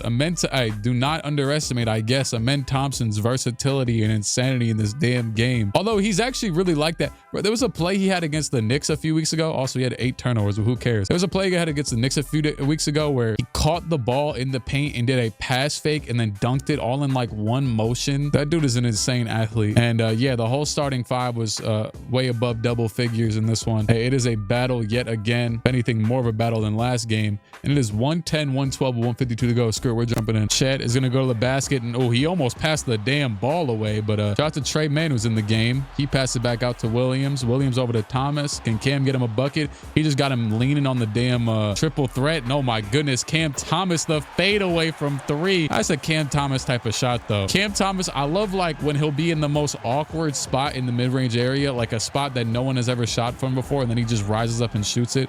I think I heard him talking about it, though, and he learned it basically from Kobe, which makes sense because Kobe's do it a lot. As I believe that was what team is this even again? That was definitely Dylan Harper who just scored. Anyways, Chet misses the layup. I don't like how Chet keeps isoing the damn ball. You don't have the animations for that. And oh my goodness, Amen all the way, but he misses. Rebound by Flag. Cooper back out to Amen. This is a very interior centric team. And also, by the way, foul outs are on, and oh my goodness, and so are out of bounds. Dylan Harper with the rookie mistake. It is kind of crazy to think. You think this is a damn March Madness with all these young players in here. Men Thompson, I mean, it's literally except for Randall, the whole lineup is like 25 or under. Well, I said 25 because of Quickly. Aside from that, they're all like 21. Murray's got the ball. They're down by 1 point. Honestly, the logos are messing me up too, and Murray's gonna miss the shot. St. Louis brings it back up the other way. Cooper Flag. Can he lead his team to the championship in their first year? Quickly is open for 3. He's not going to pull it. Looks like he's going to probably hand it off to Thompson. He is. Durant is posting up against Chet. I don't know if I like this.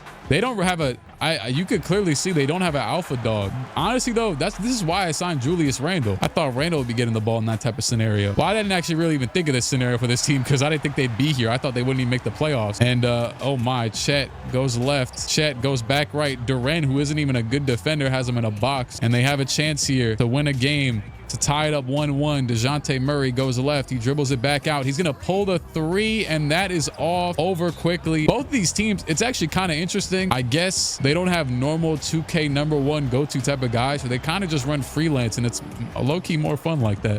They do not have another timeout. This is it. Full court shot or die. And probably over with. Probably not breathing no more. And yeah, it's over. All right, well, 2-0 St. Louis. At this point, I got to root for them because this is a crazy underdog story, and they're going to win another game. I mean, granted, they have the 2 best rookies, and those guys usually insanely good in 2K, but a sweep over the champions is crazy. I low-key got to hate on my own team that I built from brick by brick. And I'm not going to jump in, screw it, but the Thunderbird, you know what, screw it, we'll jump in, whatever. And damn, the Barons had a 36-16 second quarter, but yet they still lost. Nah, hold on, I'm switching sides. They got me on the wrong side right now. Let me get a Harper. Matter of fact, Julius Randle, bucket. Oh my goodness, the defense is crazy. And yeah, that is that for the finals. Low-key, I know it's default, I know it's generic, but the entire arena wearing black shirts is kind of fire. The crowd looks pretty cool. Oh wow, they really, usually like when I'm watching the celebrations, you could click X once and it'll just bring you to like the podium thing in the middle, but like I clicked X once and it just skipped the entire damn thing. Maybe it's something to do with the expansion. And Amen Thompson, okay, we have a normal finals MVP this year with normal stats. Let me see if he dropped this stat line every single game, or no. Okay, this is normal. There you go. Amen Thompson, well deserved. I knew it was the right move for them when I didn't trade for Zion. And actually, did he beat Zion? Yeah, he did, didn't he? Yeah.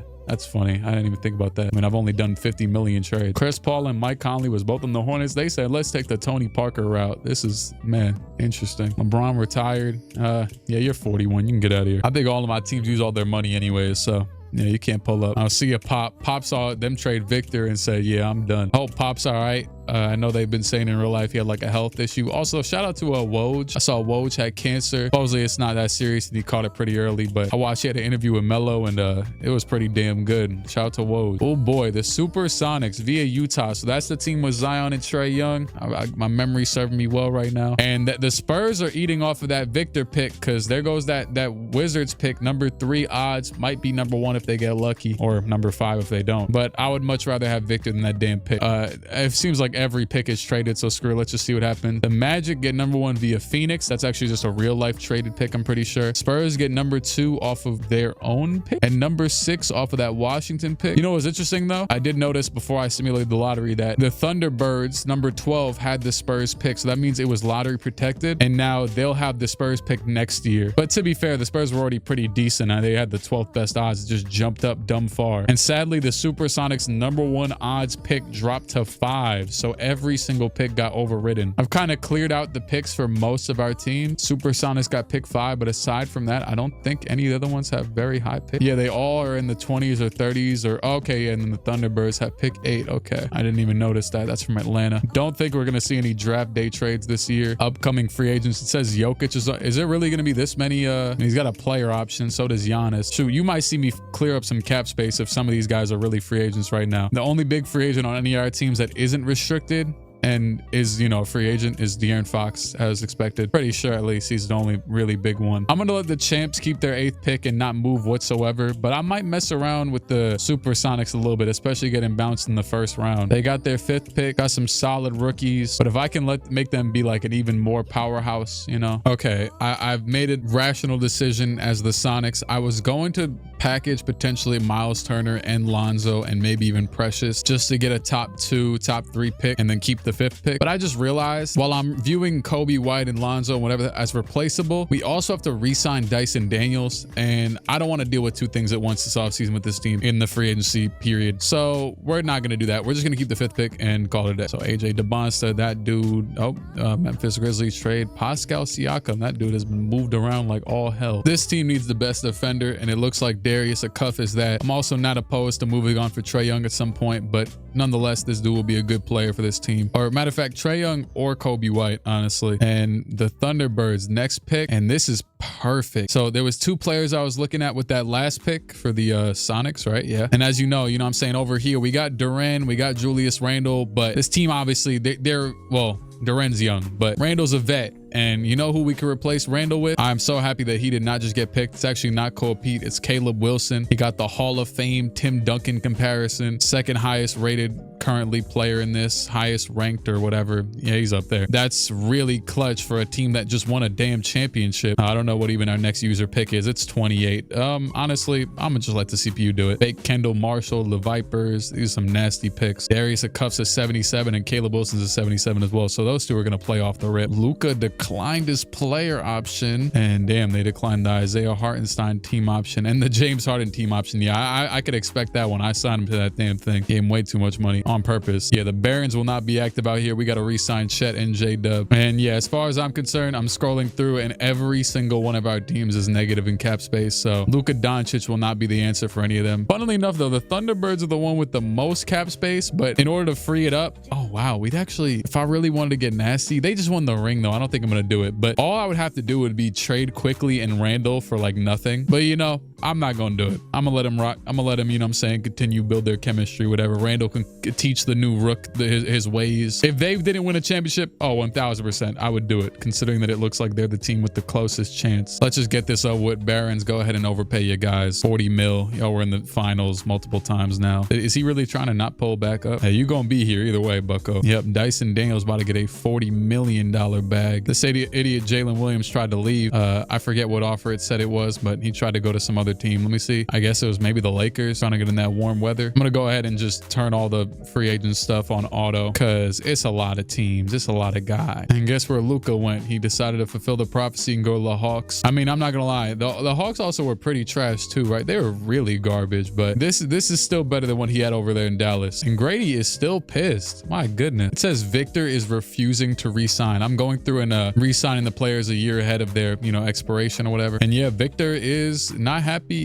in, well, I mean, to be fair, he is in, what's it called again? Buffalo, right? Now, I've never been up to Buffalo, but all I know is cold up there. I seen that Bills game the other day. So is Amen Thompson. They both want to test free agent. I mean, you know, maybe you guys just want to see your value, whatever. Good for you, I guess. I went ahead with the Vipers and offered Christian Brown a 4-year, $60 million deal. He'll be a good little backup guard, backup forward. Shout out to him. I'm happy he's been playing pretty good in real life. I remember when he had that, you know, elite finals his rookie year. All right, so player progression. Amen Thompson went up by 2. Dylan Harper and Cooper Flagg went up by 6 and 5 to the mid-80 overalls. Let's do Noah Asingye, a 10th pick from last year, and Liam McNeely both went up to damn near 80 overall. Well, one of them actually is. So the champs just got better and better. De'Aaron Fox went down by an overall, but Ace Bailey up 6. Trey Johnson up 5. Shoot, Boogie Fland up 6 to actually probably crack the rotation this year with De'Aaron Fox and his Vipers. This is still a pretty weird team, but you know, we'll see how they do this. This is one of those like last year where we're definitely going to monitor them to the trade deadline and then see what happens. I think Christian Brown was a good signing though. The former champs now, 2 years removed, Chet Holmgren and the Baltimore Barons, looking pretty damn good. Cam Thomas up to an 87. They might be getting slightly outdated though, just because I haven't drafted anybody here, but I mean, they still have 290 overalls leading the team. So I think next offseason, we might have to look into trading this team, you know. I mean, honestly, they won the ring the first year, so I might just kind of let them rock, just being honest with you. Might even throw them on automatic and just, you know, call it a day. Hey, they got Isaiah Collier down here though. He's trying to work his way into rotation. There you go. That's someone working. The Bronx Brawlers look pretty damn good. Rob Dillingham forming into a really good 6th man. I would assume he's still going to be. Actually, though, Austin Reeves is getting worse, so maybe he'll have a spot in the starting lineup. And this team was pretty impressive considering circumstances, so, you know, hopefully they continue. Victor Wembanyama up to a 96 next to Kyrie Irving, Darius Garland. Maybe this is the year I look into. I did sign them Rui. That was the only thing I could really get, honestly. I tried to sign him a center and all of them declined. Shout out to Robert Williams for hating. Maybe this is the year though I finally trade either, you know, honestly, it might be time to just trade Kyrie. I know it's been 1 year, but I mean, he's 34. I just know Kyrie doesn't regress much. As you could see, he didn't regress yet really at all. But maybe we got to see if, you know,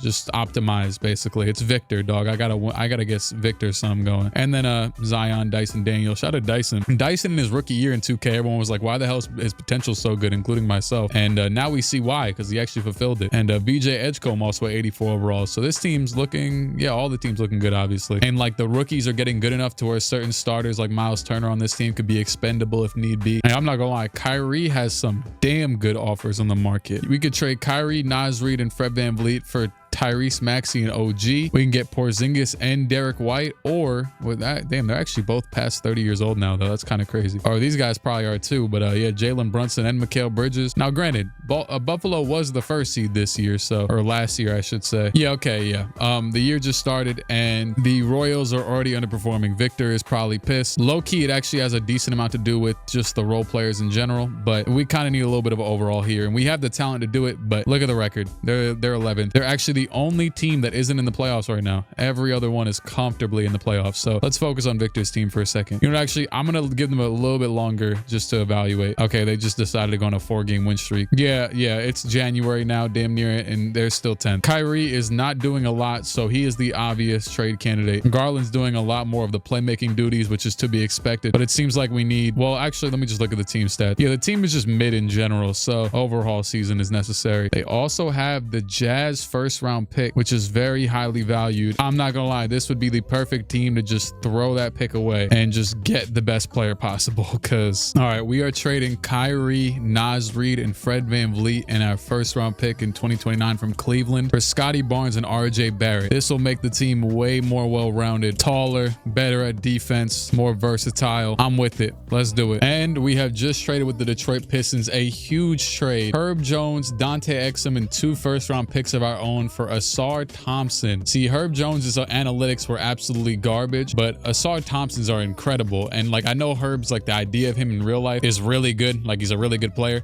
but in the game, he was stinking it up. And Asar basically is going to do exactly what I wanted Herb to do, but do it actually well. Can't shoot the damn ball. We don't need you to. Everybody else in this team can shoot. So go out there, thug it out. And this is a really good starting lineup now. No, I still have to manage the bench because Rui has been, I mean, his stats are actually good. His advanced stats are garbage. And you know what? I'm not turning no corners or whatever the hell. I'm not cutting corners, let's say. Yeah, that's probably correct. I'm gonna do Rui, Baisley, and Mo Bamba for Delano Banton and David Roddy. Roddy's playing pretty trash, but Delano Banton is pretty damn good. He's also a 6'8" point guard currently. If I put him at small forward, it'll be better. But I'll actually just leave him at point guard since we kind of need one off the bench. Actually, you know what? I'm gonna move Nolan Traore back to his original position, which is point guard. He averages 6.5 assists, so he'll be the backup point. We'll fill out the bench by trading David Roddy for Day'Ron Sharpe and Julian Phillips, and I think they will be the last few players on our bench. Sharpe seems pretty good. Phillips hasn't really played in his career, but he'll figure it out. He's a 77 overall, and they're trying to bench Asar Thompson right now, which is stupid, but you know what? As long as he's on the damn team, I don't care what you guys do. Maybe Delano Banton's really that guy. At least he's efficient.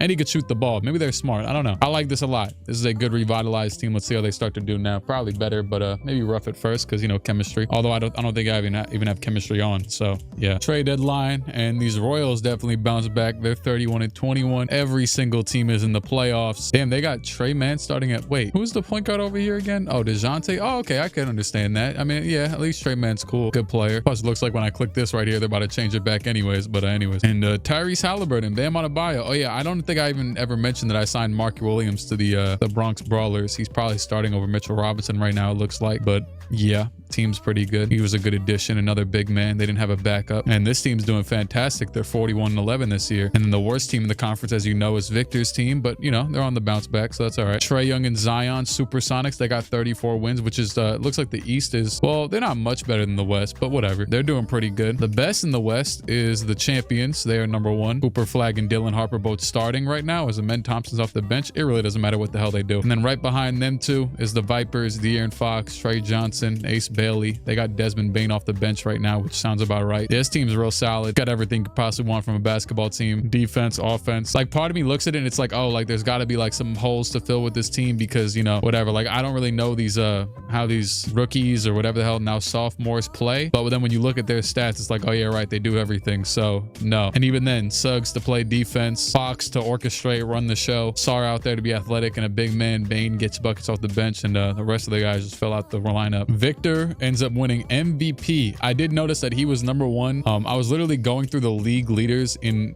estimated wins added, and he was #1 or #2 or something like that, up there with Jokic and whoever the hell else. And well, he wins MVP for the first time. Cameron Boozer wins Rookie of the Year. Did not get to draft him. He went to Houston, #3. AJ DeBonsta, 6th Man of the Year, also a rookie. He was that's crazy. The same exact thing happened with 2 rookies winning those. DPOI's Victor. Jaleel Bethea wins Most Improved. Second-year player. Jokic, Clutch Player of the Year. Otis Newman, the coach of the Thunderbirds, the reigning champions, Coach of the Year. Victor looks like disillusioned in this picture right here. I feel like he's looking at nothing. Like, he's looking at me, but he's looking through me. Cooper Flag makes the All-NBA second team in his second season. He was another one who I saw. I really think they determine who's the best players off the estimated wins added, honestly. I feel like I cracked this code years ago, though. Yeah, he was super high up there in that. And honestly, at this point, feels like smooth sailing. I mean, we'll see what happens in the playoffs. Every team made it. No play-in necessary. In this conference, oh my goodness, the Eastern Conference, the Royals bounced back after them trades and were the 3rd seed with RJ Barrett, Delano Banton, Asar Thompson, and Scotty Barnes. A few elite trades to round out the team and give them some, you know, versatility, defense. I actually want to see, because I was really looking at the team stats for this team. The what is it? The Royals. Look at this. Offensive rating leaders. It is 3 of our teams. Then it's Luca's team. Then another 2 of our teams. And the Royals are a little bit far down because they were struggling at first, but they ended up top 10, and they ended up top 10 in defense as well. I remember when I made those trades, they were bottom 10 in both. Interestingly enough, our teams aren't the most insane defensive rating teams, though. At least it looks like it. Like the guys who are the best team in the league, yeah, they're 15th in defensive rating. Maybe they just run. Oh, you know what? Actually, I think they're because they're a young team, their best system efficiency was 7 seconds. So maybe that's why, because they just have too many possessions, so their defense is worse. I don't know. I actually don't know how that stat works. I don't really know how none of the stats work, I'll be honest. And Minnesota was the 2nd seed in the West. They've been pretty consistently good because Ant's good. They won 61 games and playing. All right, let's see how this first round goes. You know what though? Screw it. Now that we're in like the glory of all these teams being good, I just wanted to check all their stats for the regular season. So here's the Thunderbirds, the reigning champions. Just here's all their stats. I'm not about to read them all out though. Here's the Vipers. So far, no players with 20 points per game. Just all around teams. And same goes here. Another one. Chet Holmgren at 19, then Jalen Williams at 18, and so on and so forth. Cam Thomas at 15. Jalen Johnson was the first one to crack 21 points. We know he was on the All-NBA team last year. And it looks like this team kept the starting lineup the same for damn near the entire year. And then, of course, Victor and Darius Garland both cracked 20 points for the Royals. Zion with 25, and then Trey with 20. Zion was the leading scorer of all these damn teams, which isn't too surprising. But his team is down 2-1. They just won a game, though. And damn, St. Louis is, oh my goodness, all of our teams are folding. The Knicks are up 3-0 on Baltimore. St. Louis is down 2-1. Seattle's down 1-2. Thankfully, Vegas is up 3-0. We have 6 shots at this, and if we don't win a chip, this would be terrible. At least the Bronx is up. I think we got to focus on this Baltimore one right here because this is bad. The Knicks are out. Oh my goodness. The Knicks are going to move on. You know what? This is the first time I'm not happy to see the Knicks win. I'm usually even happy to see them win in a simulation, but to see my champs go down like this, oh yeah, we know who this offseason is going to be focused on. I think St. Louis is gonna come back though. Yeah, 2-2. Oh, Supersonics. Okay, that's not too surprising. They lost in 5. They're a weird team. Let's just be honest. Okay, St. Louis and Vegas both make it, and it's a game 7 between Cleveland and the Bronx. That is a insane matchup, and yeah, they win by 40. Rob Dillingham with 26. So we're actually gonna have both. This kind of sucks though. Both of our teams are gonna match up in the second round, and I believe these teams matched up last year in the first round. And Tyrese, for a second, I thought Tyrese was wearing no leg sleeves, and that was his skin color. It just looked kind of weird. Anyways, like it looked like he was in my eyes. It looked like he was wearing really high socks, like Will Ferrell in that one movie, and then like his knees were out. Anyways, yeah. So Victor with his revamped team against basically a pretty similar team from last year for the Bronx. After the Bronx beat them last year in the first round, as far as my memory serves me. And over here, the champs will play the new up and comers, who I believe, yeah, the Las Vegas had the 3rd and 4th picks, and St. Louis had the 1st and 2nd picks that first year. And so far, it is Victor up 2-1, and St. Louis is up 3-0, and they are gonna sweep. And Victor's team, gentlemen, sweeps. So Victor and the champs go on further, and the Knicks, the 8-seeded Knicks, honestly, not too surprising that they're here. It's just the fact they were the 8th seed, because this team's been contending damn near every year. I literally checked and saw they were the 2nd seed early in this season, but then, I mean, I guess, shoot, Buffalo is a testament to how much the team can change, or the season can change. And Jokic willed Aaron Gordon and Jamal Murray's old self with Karis LeVert and Caleb Houston. They haven't got this dude any help, and it's been 10 years. I would have been traded for him, but he's been untouchable the entire time. Buffalo is up 3-0 on the Knicks, thankfully. I mean, yeah, New York battle or whatever. Oh, and now it's 3-3. They just came back from down 3-0. Thankfully, St. Louis, I saw, just won. Are the Knicks about to go to the finals and come back 3-0? Oh my God. Victor just blew a 3-0 lead. And damn, did he blow the lead? 4 points on 2 for 5? He averaged 22 and 11. He just dropped 4. Man, I can't believe I'm saying this, but Cat was locking him up. And this man, Cat, has like a 4 defense. I don't even know how they won by this much. It's just a team effort, considering that, like, yeah, it was just bad. This was all bad. Shout out to Dante DiVincenzo. He's still back over there ever since we traded him back there. And we are going to have, oh wow, Jokic won the Western MVP, even though he didn't win the series. But the reigning champs will play the Knicks that are on an absolute tear. Shout out to Cat, by the way. I saw today he got up to a 92 overall in 2K, which is what he still is right now in the simulation. I don't think Brunson's as low as a 91 though. And the Thunderbirds will win game 1, our absolute powerhouse, trying to win back-to-back rings. The 8-seeded Knicks, though, they got something to say though. They are going to take a game. Can I just see where they were in the actual, okay, they were further in the play-in. They won 42 games and they're doing this. This is kind of insane. Someone's got to tally up how many trades I've done in this. Oh, for a second, I thought I was losing because I thought I was the Knicks for a second, but we won. And yeah, this will be another win. It's going to be 3-1. Can we close this one out? Can we just get it done? I'm not gonna lie though. I'm not even going to just click simulate game because I would actually like to watch this game if I could, but it looks like it's not going to be close. The Thunderbirds have won in 5 games. Such a lame name for the team that's becoming a dynasty. And Cooper Flag wins finals MVP. So successful run yet again.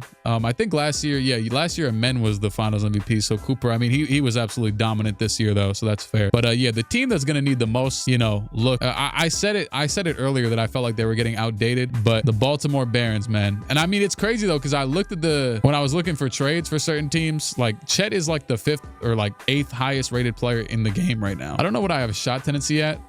It's at 88. To be fair, I updated in like the first year to like 80 and it was at like 67. So I haven't really touched it since. But nonetheless, I mean, something's got to be going wrong with this team. I don't know though. I don't know what you can really do except for maybe like try and retool and just make them younger. Like I probably just get Kuzma and maybe DeJounte Murray out of there and just trade him for like a high pick and call it a day, because you can't really do much else to this team. You can't trade Chet. You can't trade J-Dub. You can't trade Cam Thomas. Everybody else though, yeah, everybody else is free game. I'm not gonna lie. And then Seattle's the other one that's kind of Seattle's just in the mud, but it is what it is. Ariel Huck-Porty retired. Tom Thibodeau retired. Damn, on that L, he said I'm done. Oh yeah, did any of our teams finesse? Oh yeah, right. The champs. They have Philly's pick. I don't even remember this. I knew the Royals had Utah's pick because I didn't trade it in that Kyrie deal. I decided to keep it. Maybe we could strike a deal with the Royals and the former champs. Nah, I don't know. Actually, I don't feel like trading in between the teams. I'd rather finesse other teams. Anyways, Thunderbirds at 2, Royals at 3, and the picks can go to the Pistons. And damn, they fell to the 5th and the 6th picks, but that's okay. Yeah, I got the champs picks out of here, and I'm still calling them the champs, but the Barons, I got their picks out of here years ago. Maybe this is probably the year where I should, who's in this draft? Tyron Stokes, Brandon McCoy. I don't really know none of you guys, but shoot, if this dude's #1, he's got LeBron on his tag. Yeah, we're going to pick you. We're going to find a way. You're going to be out there with J. Devin Chet one way or the other. Oh yeah, that's perfect too, because the power forward's probably the spot that we would fill. Hey, Kyle Kuzma, can you get me a first pick real quick? Call Detroit. You are from the area, so you're from, you know, you're from Michigan or whatever. Actually, let me just make sure and look at their season stats and just see, you know, they were still the #1 seed. Who was their most valuable players? I don't want to trade like their, oh wow, Trey Mann is insane. I signed this dude to them just as like a backup, and he has become really good. And yeah, funnily enough, it looks like Kuzma is definitely the odd man out. I'm gonna throw Kuzma out there. They're actually running a 7-man or an 11-man rotation for years now. They don't need to do that if need be. So let's go call up the Pistons again, and I will lob whatever role players you guys want. Yeah, this right here is gonna work. So I'm gonna throw a pick, Isaiah Joe, Isaac, and Kuzma. I know this is gonna work. Okay, didn't. I was lying.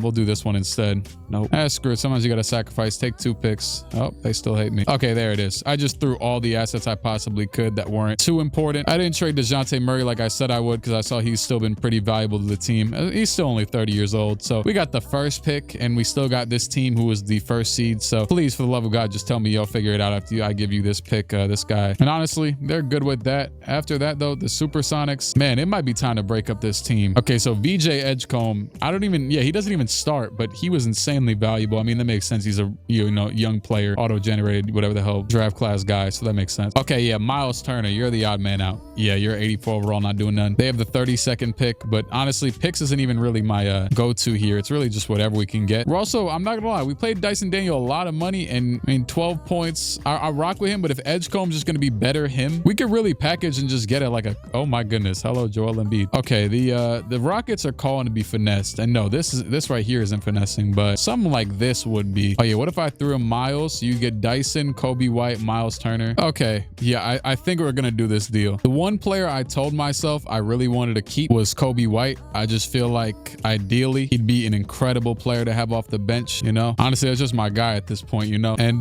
we are gonna be able to trade basically Dyson Daniels for Alperen Şengün, and then Lonzo Ball and Miles Turner for the 2nd pick in the draft. I really rock with Lonzo though, but you know, everything has a cost, and Alperen Şengün is out here doing really good. He's got 12 wins added. His stats were 16 points, 11 rebounds, and 6 assists. That's like the perfect thing that we kind of need to bridge the team together. I will say though, him, Zion, and Trae Young on a team defensively is disgusting. But like I said, I'm not really opposed to moving Trae Young. I think this will be more important. And yeah, 2nd pick, welcome. This dude at Cuff should take a pretty decent jump as well this year. The 5th pick from last year. And we could honestly run a crazy lineup if I just got rid of Trae. Question is, I don't even know what it'd be for. Like, why the hell you want the 2nd pick and Trae? I think maybe that one move will be the one that really changes things. I don't think we'll do much more here. All right, 1st pick in the draft, the Barons, the champs, or former champs. We're not going to think too much about this. Tyron Stokes. He'll be a wing alongside Jalen Williams. Big body, LeBron built dude. Now the 2nd overall pick. Ideally, obviously, we're not picking a big man here, which makes it perfect that the #1 ranked player is a Hall of Fame point guard. Hey, Trae, you better count your days, but he also is 6'5" though, so he might be all right. All right, the Thunderbirds, the real champs on the clock, just being greedy at this point. And speaking of greed, if I really wanted to be weird, I could, actually, Amen Thompson's a free agent, so we're about to have to pay him, a lot. But I could trade, you know, Quickly and Julius Randle and just have a ton of money this offseason. Shoot, even Durant. Nah, I wouldn't do that.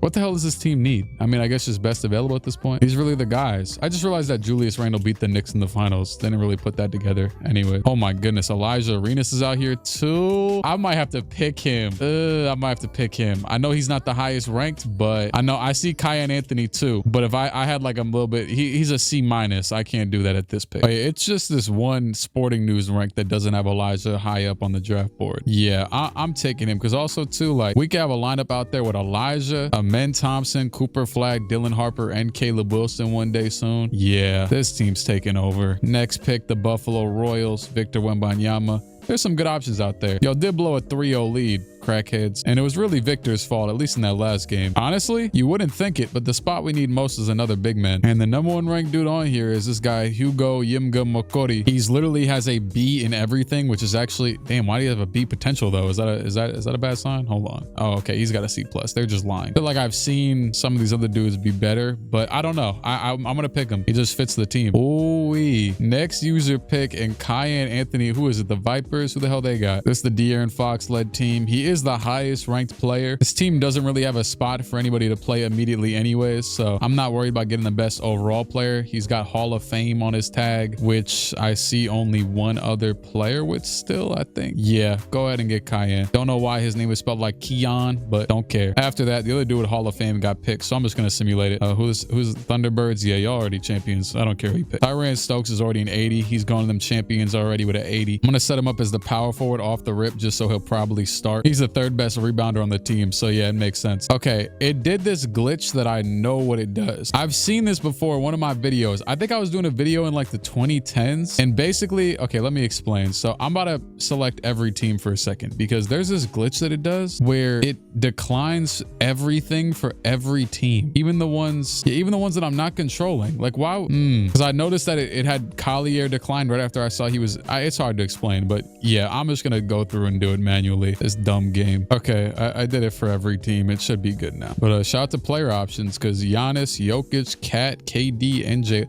Why is KD even still in the? I mean, it's only been 2 years. I saw something for like the first time ever. It said your roster is full. You could not sign Amen Thompson. I'm like, oh, let me go trade one of these trash cans. Victor is really out here trying to leave so bad. I offered him the super duper contract, the 5-year player option. Yeah, and look where he's trying to go. The damn Knicks. Hell no, you ain't leaving. That's crazy. That's crazy. You try to go to the Knicks after they smoked you like that? Maybe I should let you go. You don't got it in you, do you? The damn MVP trying to go high and dry on his damn team. How dare you? All right.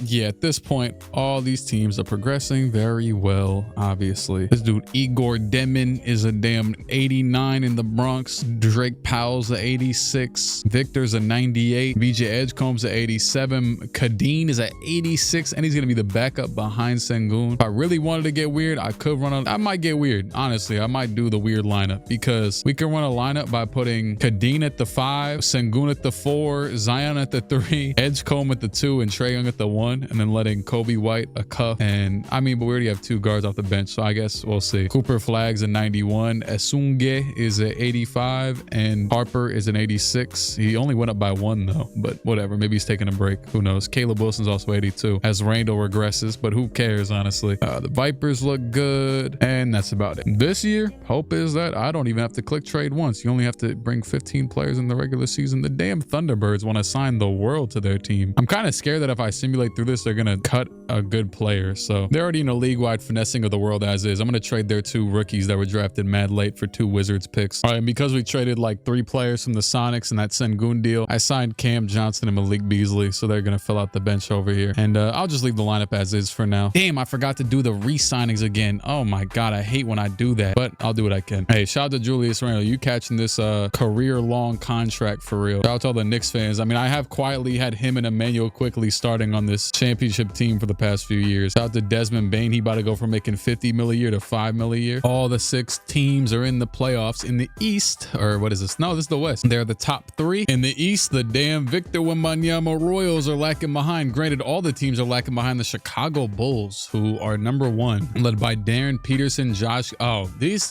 teams with Josh Giddey on them are always insanely good. Or just the Bulls in general in 2K for some. I think I'm about to steal. I'm not gonna lie. I think I'm about to steal. I don't give a damn. This is a grimy simulation. It's just Josh Giddey carrying the team. Let me go check the league leaders. Josh Giddey 9th in wins added. Chicago, I don't give a damn. We are about to call. Hey, the Royals are the lowest. This is how committed I am to this. Now, I wasn't with the team I wanted to be to, but I'm about to sign this random free agent dude, Liu Lee. Yep, for $6 million. Now, why the hell did I just do that? Because if I add his contract with Corey Kispert's contract, it adds up to Josh Giddey's contract. Would you look at that? And this is actually the Barons, you know, the former champions with Chet Holmgren, Jalen Williams, you know, and they're actually 2nd in the East right now, 5 games behind the Josh Giddey led Bull. And I'm about to steal this bastard. I don't give a damn. Yeah, give me him. That was so easy. Threw in 1 week first-round pick, and Josh Giddey is now on the team.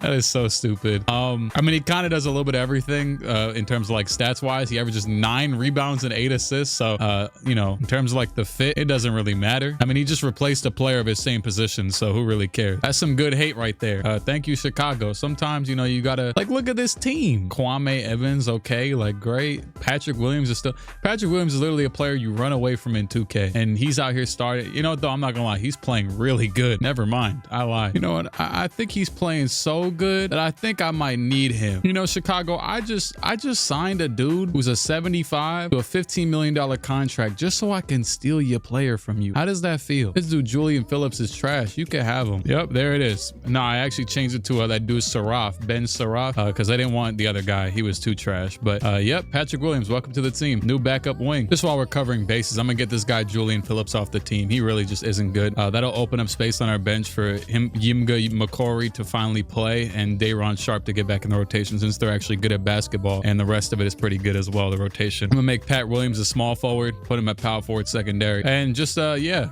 just fueled by real agony and just decided to take over the East or whatever. Let's take a close look to how the Bulls play. They're at 37-14. Hey, I'm not gonna lie, we did not phase them. They just kept going. Who the hell are you people? No way. They took the dude that we traded there and gave too much money and he's starting and he's cooking. That is insane. That is insane. This dude Xavier Lee, I signed him to a 15 million. I don't know how the hell we just got the Josh Giddey. Xavier Lee, I gave him $15 million. Now, I won't lie. I purposefully looked up high potential players because I wanted to just trade them a player who had value so I can get the trade done. I didn't think he was going to be good. He's shooting 52 per. Let me check his stats. Oh my goodness. He has a 91 3-point shot. 90s on the what? Is he just, he's good at defense too? What is he bad at? Why is he a 75? Oh my, we just made them better. This is a lesson. This is a lesson. There's a lesson to be learned here. Because now this dude's out here shooting 50, 40, 82 and averaging the third most points on the team. And we clear the way for Matas to start and he's also cooking. Maybe I should give up. Cooper Flag wins MVP with the Thunderbirds. At least it's not the Thunder. 22, 9 and 7 with a steal and 2 blocks. By the way, I don't hate the Thunder. I hate that when people, what is it? Like, I think they'll either come in comments or like streams or Twitter or something, be like, you hate this team. No, I don't. There is one specific team that I look forward to see if they're losing or not this season for the first time ever. And I've never done that, but I'm not even going to tell you who it is. You probably know. Kadeen wins 6th player of the year. I hate that I just said that. With the Supersonics behind Sengun, 14 and 10 from him. I wouldn't be surprised if he won most improved. He didn't though. Victor won DPOY. Otis Newman, Thunderbirds coach, 67 wins. I should rebrand them. Anyways, Victor makes the first team alongside Cooper. Scotty Barnes makes the second team on the Royals next to Victor. Bronx legend Tyrese Halliburton makes the third team alongside Ace Bailey for the Vipers. Chet and Victor both make the defensive first team. Asar Thompson makes the defensive second team next to Victor. Tyron Stokes obviously wasn't going to win Rookie of the Year because there's too many good players on this team, but you know, he still made the rookie first team. That's pretty good. He didn't start the whole season, but he started half of it damn near, or a little bit more than that. And obviously all the teams made the playoffs, but man, Buffalo and the Bronx ended up 4th and 5th to play each other, and the Barons are second behind the damn Bulls. I gotta see the Bulls team real quick. This is insane. They have DeRozan start. This man DeMar came back. What's crazy is I literally saw DeMar in free agency and I wanted to sign him to one of my teams, but I didn't do it. And because I knew he wasn't gonna play, which he literally wouldn't be. We better win this championship. I'm gonna be pissed if the Bulls win it. Was that Kyrie as shooting guard next to Mikey Williams with Kawhi at the 4 back in Toronto? This is disgusting. Is Lou Dort Canadian? Anyways, the Thunder are the 8th seed. Vegas is second. All right, just make it out the first round. All of you teams, just do what you got to do. Well, except for the ones that can't. Okay, so far they all have. Oh, the Bulls lost in 5 to Kyrie. You know what, Kyrie? Oh, and Naz Reid. You guys were former players of teams that I controlled, and Zubats, and shoot, maybe even Dyson Daniels. These teams are just compiled of players that I gave up on. All right, game 7 between 2 of our teams, Victor's team and Tyrese Halliburton's team, and it looks like Victor is going to win. Sorry to Tyrese. Victor had 37 and 10, and crazily enough, the champs, oh damn, never mind, Baltimore is also in game 7. I didn't realize, against the Cavaliers, and they are about to lose. Baltimore is going to lose in their first year with their new rookie, and Josh Giddey just decided to sell them. All things considered, it was a good trade, but until the playoffs, this dude just fell off. No, honestly, it wasn't even that bad, but yeah, I don't know, man. They just lost. Collier, damn, he had 5 turnovers and did nothing else. Chet with 26 and 10. Feels like they lack a little bit of dog, which is crazy considering that they were the first champions of the simulation. And the Thunder and the Thunderbirds are playing in the first round. The title for the Thunder, and yeah, the champs end up pulling it out in the end. Derek Lively, Daniel Gafford, a bunch of players that we previously traded for that team over there in the Eastern Conference that just lost, ironically. I guess you guys are just all losers at the end of the day. And so after all that, we only have one team left in the Eastern Conference, which is Victor's team. Playing the 8th seed though, and 2 left in the West. St. Louis versus Seattle. Zion is the best overall player in this series, but we know how, shoot, Amen Thompson is off the bench right now. That's how good that team is. And the Supersonics have lost in 4, whereas, damn, our other 2 teams are both down. I think they're both about to lose. Okay, we might, oh, let's see. Yeah, okay, the Vipers won by 1 point in the end. They were really up by 4 with like a second ago. They must hit a BS3 or something. And thank you, Nathan Edwards, I guess, for selling. And so we will have, oh wait, I'm stupid. They still got more games to play. You know what? I give up on both of you guys. Just show me what you got. Okay, there you go. Minnesota won that series, but we got a game 7 between Victor and the Raptors. He was down 3-1. Can you come back down 3-1 like when you blew the 3-0? Please? Oh God, he's about to lose, isn't he? He lost. Victor lost. 26 points in 41 minutes, but Kawhi Leonard, Kyrie Irving. So the Eastern Conference matchup is the 7 versus the 8 seed. 2 teams that beat our teams. Screw all of you. I don't care. And then St. Louis versus Minnesota. So the 2-time champs are our only hope at this point of retaining our dominance in this league. 3-2, 4-2. All right, now you got to play Mikey Williams, who's somehow this good and won the conference MVP. Screw it. 119 to go. I'm gonna jump in for the hell of it. It's a game 1, not really that high of a stakes considering that they already have 2 championships, but I think it's fun to watch the teams in action, especially when they're weird and don't know what the hell they're doing. That's the best part. Oh yeah, there's a prime example of it. That boy Cooper Flag was fiending. Look at this. I was drinking some water and I didn't say anything. So look at Cooper. They passing to Nas Reed. He said, let me jump on. I missed it though. Mikey got it top of the key. He's sending some nice moves, pass it down to Nas Reed, a former member of one of the teams. What the hell did I trade him for? Oh, I traded for Scotty Barnes to the Victor team, but they're out of here, so that's all right. They're about to go up by 4 points with 112 to go. Quickly's back in the game. He's still, you know, they could just play Dylan Harper at point guard whenever the hell they want, but they just keep starting Quickly all these years. And I haven't changed it because, you know, I'm not going to change someone they're winning championships. Cooper Flag against Nas Reed. He'll go to the basket and dunk over him. I was about to say Nas Reed isn't really known for defense, so yeah. I see Lou Dort trying to sub in. Pretty sure that's probably him. Yeah. Here go Mikey Williams, guarded by Quickly, who is a good defender, but will he be good enough against this dude? And the block by Jalen Duren. Hands it off to Quickly. Up to Thompson. Thompson passed down and he throws it right away. And Kyrie, oh, a charge. Jalen Duren is that again? Jalen Duren with the defensive plays of his lifetime. They have turned him into a system defensive player over here who just subbed in. Okay, so they're running a lineup. The starting lineup must have Cooper Flag at the 4 or something because, yeah, Julius Randle's, oh my goodness. Harper, the pull-up is good. Pulled up like prime James Harden for no, well, I mean, James Harden didn't really take mid-ranges, at least in his prime. He was just taking step-back threes, but there's just like, oh, actually, I was about to say there's this one random James Harden game that I'll be watching the highlights from, but it was actually his first game in Houston. I specifically remember, y'all know the taco place called Moe's? I was at a Moe's in like 2013, I think, or 12, and I was watching the TV and they was talking about James Harden with the best first 3 games as a player in either a Rocket jersey or after a trade or something.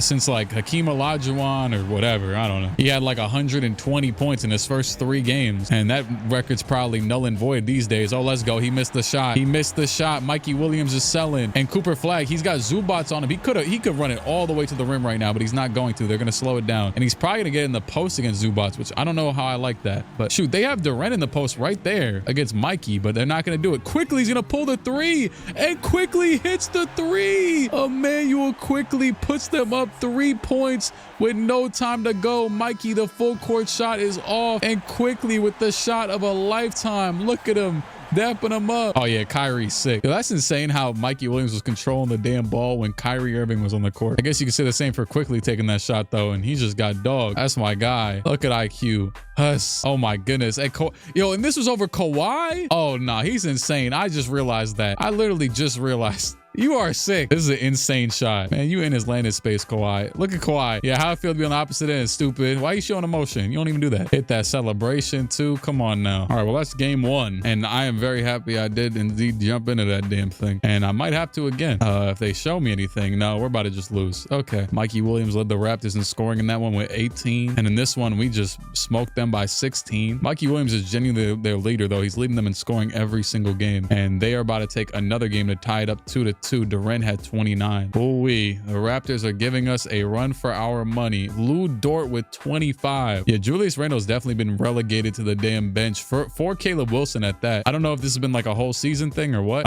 Yeah, it was. My goodness. You can clearly tell. But anyways, down 3-1, or sorry, down 3-2. And we're going to win that one 107-98. Harper with 27. Okay, game 7.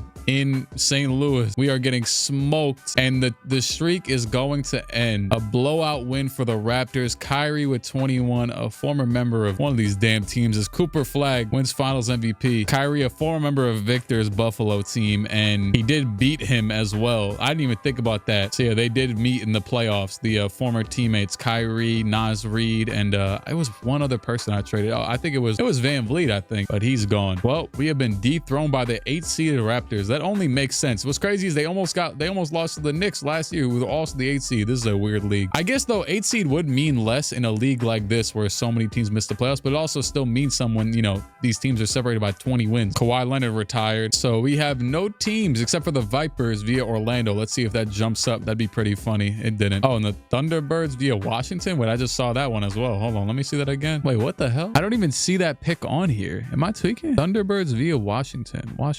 Oh, I see Nets via. Okay. So it must have been some sort of like protected pick trade thing where we had the 6th pick, went down to 7, whatever. Or yeah, and that's the team that just lost in the finals. They had another damn pick, number 7 for them. And we're obviously not changing this team still. It doesn't matter. What I could do though, especially since he's a bench player, and shoot, he's probably going to be out of the rotation of this year. Julius Randle is on the last year making $24 million.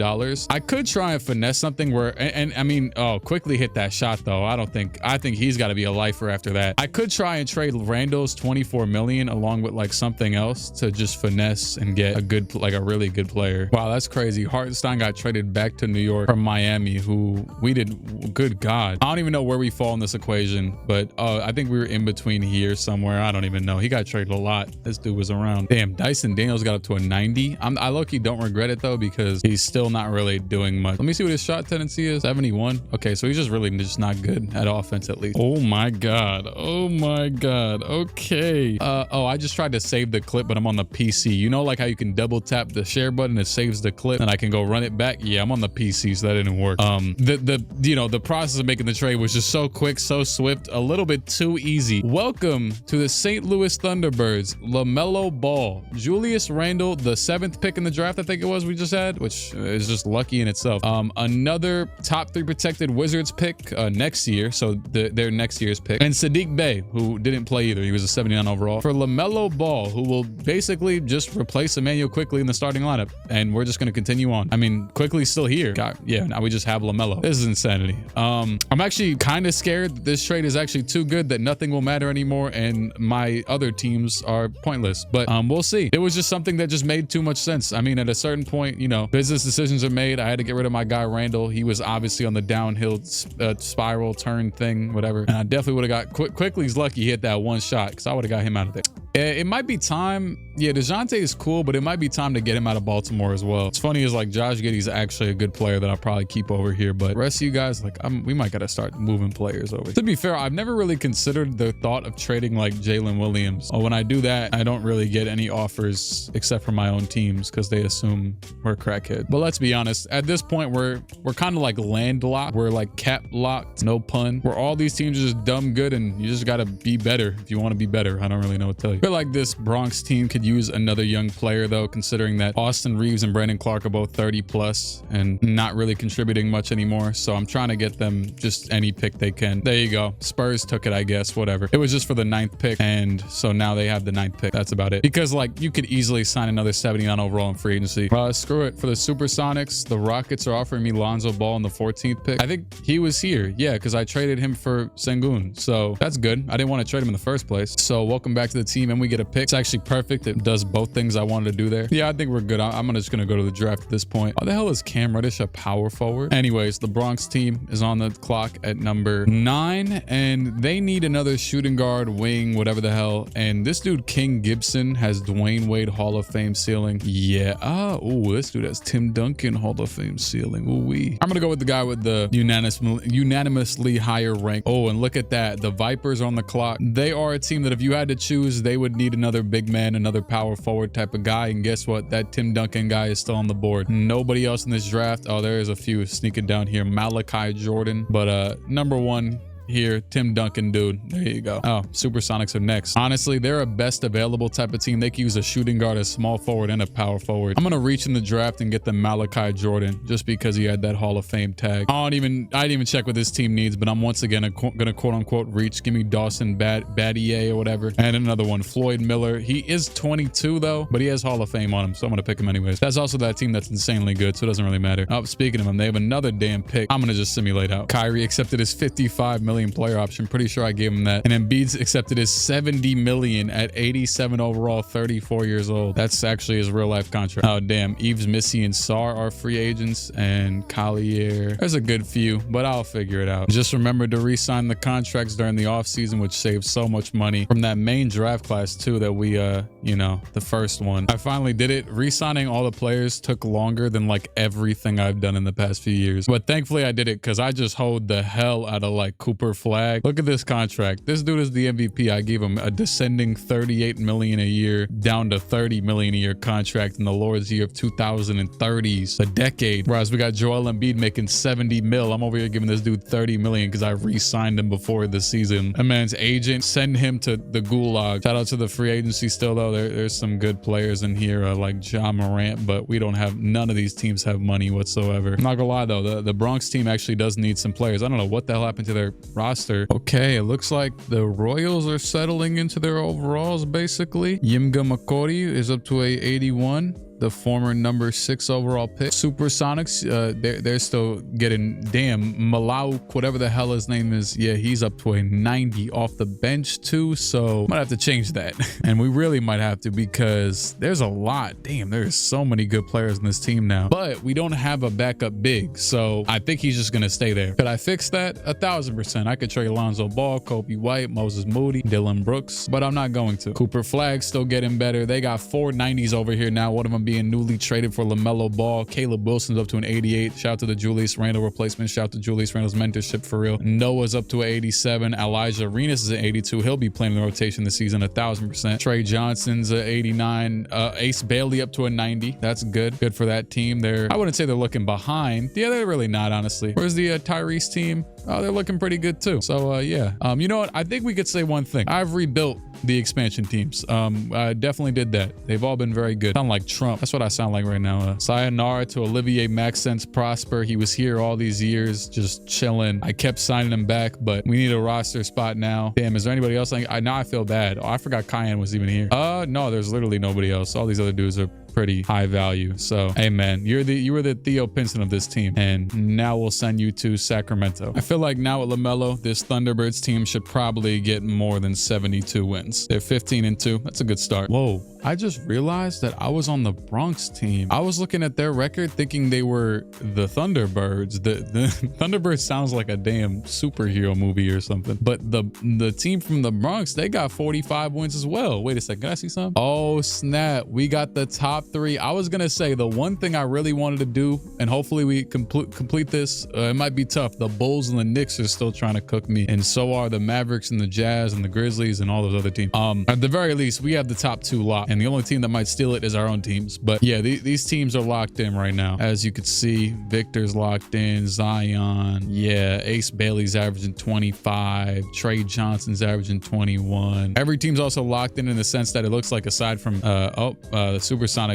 changed their starting lineup a lot. It looks like Trae Young's even hit the bench a few times. Sengun's hit the bench a few times for Kadeem. I will give this team the ability to put Sengun at the 4 just in case they want to get weird. Yeah, if you look at the league leaders and wins added, a lot of them tend to reside on our teams. Matter of fact, can I check the award races? Yeah, Victor, Cooper Flag, Igor Demine, and Scotty Barnes are all in the MVP race, although Jokic has won. Kadeem is probably going to win 6th man of the year. Victor is probably going to win DPOI, and 2nd is Asar, 3rd is Chet. This dude Tyron Stokes might win most improved. I didn't even realize that he went up by 7 overalls, or maybe more. Oh yep, and there was one stone I had unturned, and that was that LaMelo didn't sign his contract extension yet. So boom, there goes that. Basically every single player on here. These teams are good for life, damn near. Now show it in the playoffs. This is the first year.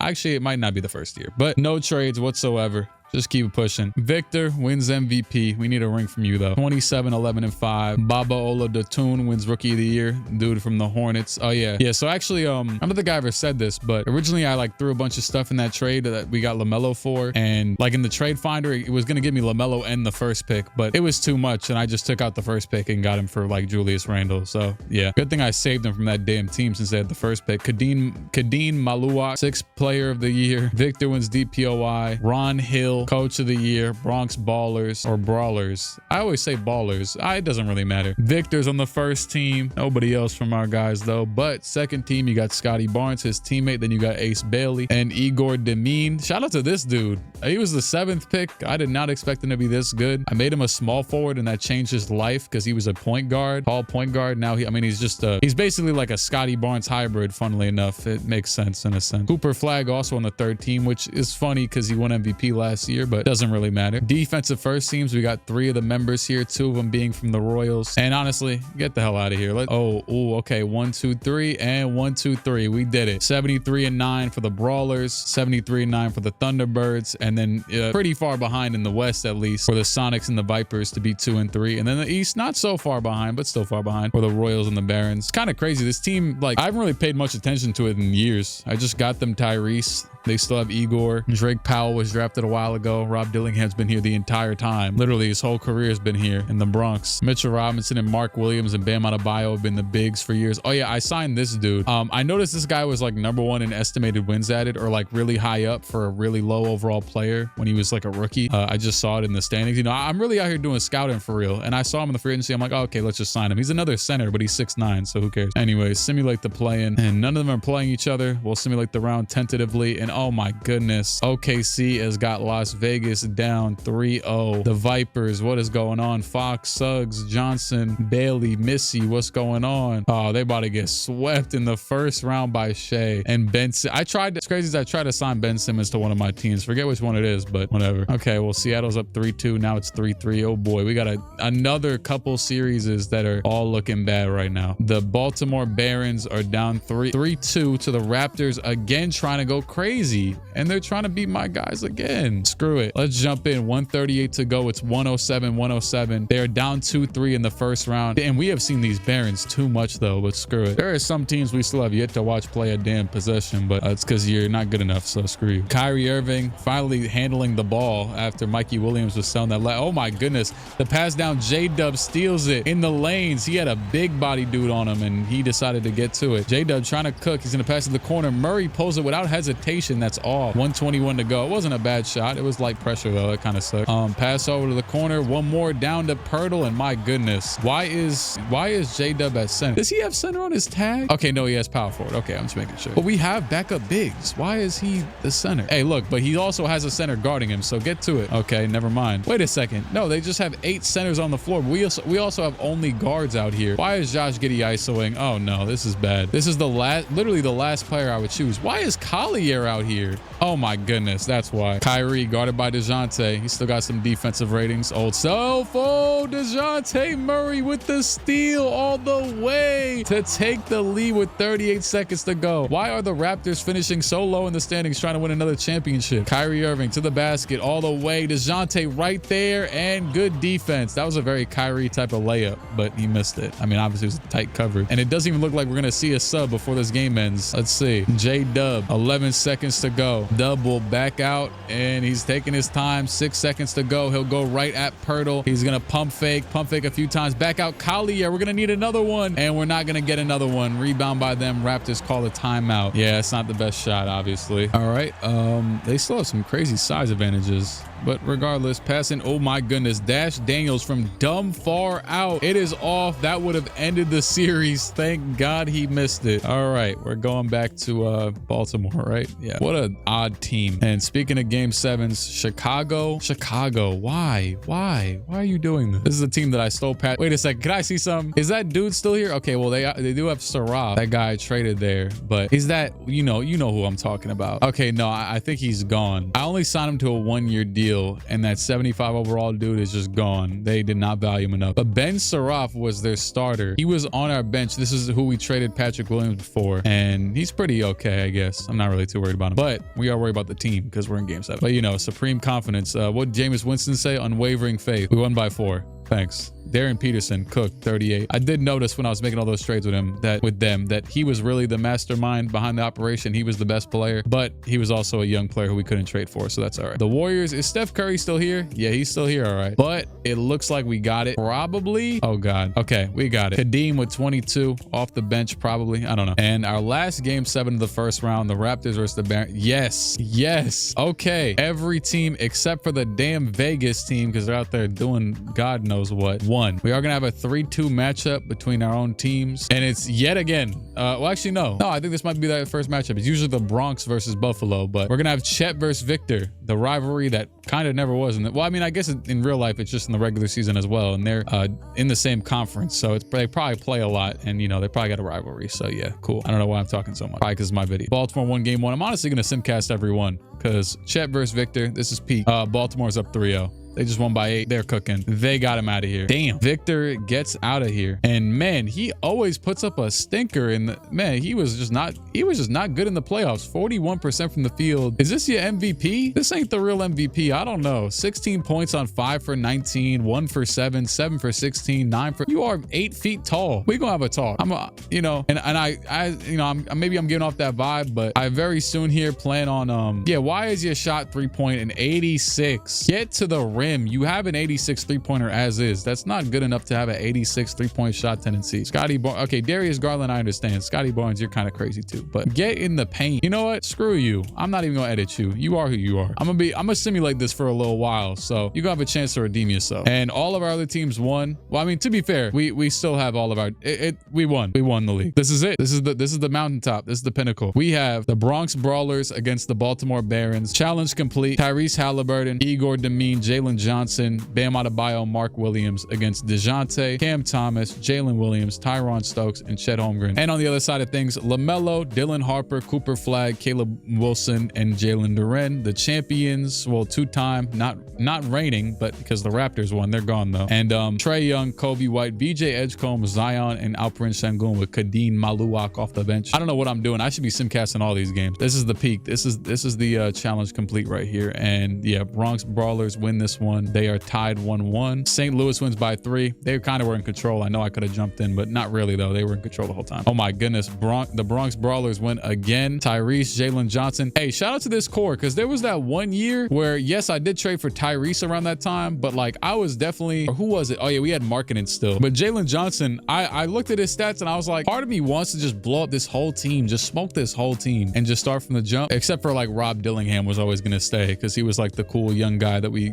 kept from the jump. But I decided to keep Jalen Johnson. This dude has been incredible. Now they might still lose and it wouldn't really matter because they're my teams anyways. But all right, this is a 2-point game with 2:12 to go. Now St. Louis is up 2-0. So Seattle is fighting for literally their right to survive. I see Kadeen is in the game. I don't see Zion. There also is foul outs. So, they could have fouled out. Trae Young and Lonzo Ball are both in the game. Elite college lineup right here. And Trae's gonna get the screen from Kadeen. He's gonna have a lot of room to pull up. He waited a damn long time though, but whatever. Trae Young been trying to trade him for years, but nobody ever really wanted him. Oh wow, Quickly's in the game. Quickly is the last man on the rotation. And we know the shot he hit last time we saw them play. Harper down low. Harper gets fouled by other young player, Brandon McCoy, pretty sure his name is. And he's got all these Harden animations on him. Harper hits both free throws easy. Zion is back in the game. Sengun is at center. Kadeen's out of here. Sengun versus Duren is a very solid matchup. Zion's gonna back out, go all the way to the basket, guarded by Wilson, and my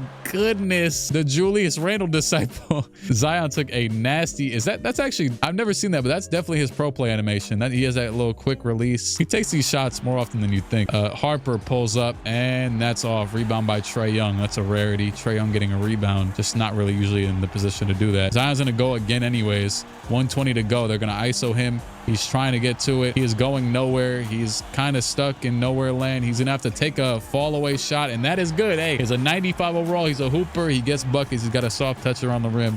That's Zion for you. He could also dunk on you probably. 1:06 to go. LaMelo will pass it down to Cooper in the post. Cooper against, I believe that's That's Edgecombe. And Harper's going to go to the basket around everybody, and that is good over Kobe White. Kobe White is one of the guys that I kind of wanted to get out of here a long time ago, but didn't really ever do it. So Zion now ISOing again on Wilson. He's trying to body up, but it's not really working, but he gets a foul. That's like a hellish matchup. And Zion's going to go to the line. He makes the first 78%. Honestly, I've seen people comment before like, oh, you should turn off percentages or like turn off the shot feedback stuff. I more so like it as like a 2K fan than like, oh, like this has to be like pure basketball or something. And granted, I really don't care. But all right, Cooper flag, pass down. And oh my goodness, the steal by Şengün. He passed it back to Zion to run point. Didn't really need to. They had fast break numbers, but instead there's going to let Zion go again. He's going to get the screen. This would be a good switch on the Duren, and he's not going to get it. And he throws the ball away, and they're going to have to foul. And that might be the season. Yeah, I don't know why you're just not running Trae Young and Zion pick and rolls in that point. But I mean, they do kind of have ball handlers and good players at every single position. So yeah, that's the cross off the bear, but it is what it is. Pass in, and oh my goodness, the inbound steal by LaMelo Ball. He will put up the layup over Edgecombe, and that is going to do it. Wow. Yeah, LaMelo just read it. Zion just took a damn three, and they fouled again. Let me go back to that play a few seconds ago. They just threw a terrible inbound pass too. Like, I don't know what they're doing. Why would you like this? Obviously, this is gonna get stolen. They didn't even do anything. They ran a screen, but then this screen doesn't get LaMelo, but it's like Trae doesn't even go to the wing. He just stops at the free throw line, and then LaMelo tracks it down. Easiest play of his life. We could just get out of here at this point. It's crazy though, because like their literal former finals MVP is just chilling on the bench, and it's not even the wrong move. Well, at least this series could be a little more competitive, maybe, and it will be. Baltimore is going to take this game. I believe that ties it up 2-2. Oh my goodness, they damn near just came back right in front of my eyes, but all right. And I'm going to assume that series is over with. Yeah, it's over. Seattle, sayonara. Good fight though. All right, I don't even know what the scenario is right now, but it is 27 seconds left, and it's a 2-point game. This is a huge game, and Baltimore has the ball down by 2. This is huge because whoever wins game 5, I mean, come on now, you know the stakes. And of course, these bastards are going to let Chet Holmgren ISO. Please do something of value. I'm so sick of watching this bastard dribble the ball. He's just dribbling. He's just standing at the nasty low. It's a really nice court, I'm not gonna lie. Shout out to the dude who designed this one. Anyways, spin Chet. Oh my goodness, that was clean. Oh, that was clean. Go back. Go back. That boy Chet, they be calling him KD. Look at the move he hit. Pull up. Oh my goodness. Chet Holmgren, what the hell? Oh my God. Has he? Oh, that way. See ya. Half spin. Boom. Shakalaka. Hello. Pass the ball. Oh God, there's still a chance. Rob Dillingham from half court for the win. And it is off. We're going to OT. Did I just watch the whole OT at this point? I mean, this video is already 8 hours. I've been recording this video for 8 hours.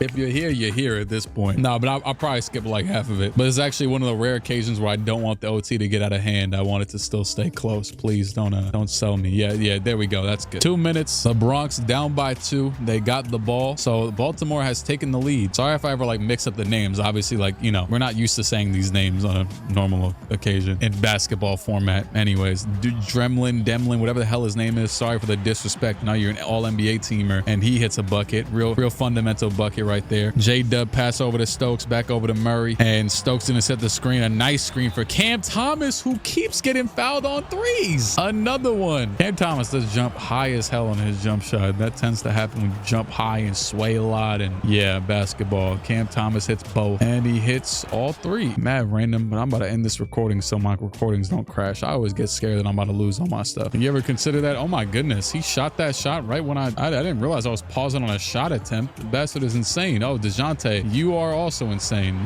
Like, come on, DeJounte, you are like 40 years old. Just pass the ball. Oh my goodness, what has happened to the game that I love? Hello? Maybe I should have kept Simmons. They just shot 3 garbage pull-up transition threes. Tyrone, don't you tell me you learned this too. Don't tell me you got taught this. I should have put the mid-range tendency up. Damn, Chet is trying to get in the post. Oh yeah, he's about to get it. Yep, Chet down low against Jalen Johnson. They're not doubling, and Chet is about to get his way. 116-100. Maybe if the Bronx took a better shot at some point in this. All right.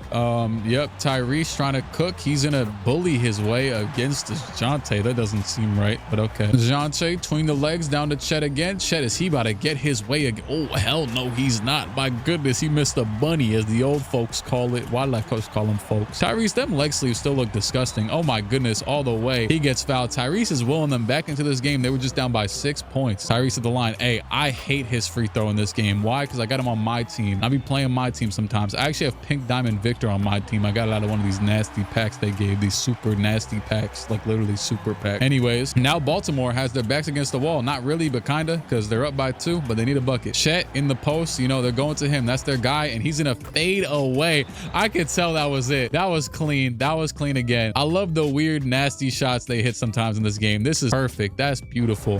That shot right there. Oh yeah, like I'll shoot a lot with like Melo in this game, and like he'll just like auto fade away if someone's a little bit too close to him, but his shot timing will be the same, and it's kind of fire because it'll just create separation like he's in the damn phone booth, not phone book. My God, what is he? Flat Stanley. Pass in to Demlin. They did that stupid play again, and yeah, down by 4. He's gonna pass it over to Williams. This is a terrible play right now. Tyrese is going nowhere. He's literally going nowhere. Pass back out, and he just gave it away. He just gave the ball away. That was, you know, we've seen some good hoops here, but that was not an example of it. Tyron Stokes is gonna end this game, and that is a 3-2 lead for Baltimore. Huge game, and let's be honest, Chet earned the hell out of that, and he proved me wrong. He was over there doing some garbage the last few times. Thunderbirds wait in the finals, and I think this will finally be a super worthy opponent, whoever it is. And if they get swept, then damned if you do, damned if you don't, I guess. And oh wow, this is getting really close, very close to the end. I'm gonna have to jump in again. The Bronx are close to tying this up and forcing a game 7. This is peak 2K. I'm not gonna lie. I have said it over the past few years that the offline gameplay has gotten better and better as the years have went on. And I know I didn't upload a My Career video this year because honestly, I never really talked about it. The story just bored the hell out of me this year. Like, it was so bad I couldn't even make fun of it. It was just boring. Oh my goodness. But the gameplay is a lot, I guess, more fun, almost too easy sometimes. I was playing a game like 2 weeks ago just to pass the time on my point guard build I have that's like really good at offense, and I thought I was on rookie and I was on Hall of Fame. I had like 70 points and I was coming off the bench, and it was like 5-minute quarters. I thought I was on rookie because I was just shooting garbage and making it. Chet trying to get to a bucket. Let's see what's he got in store. That's not it, but he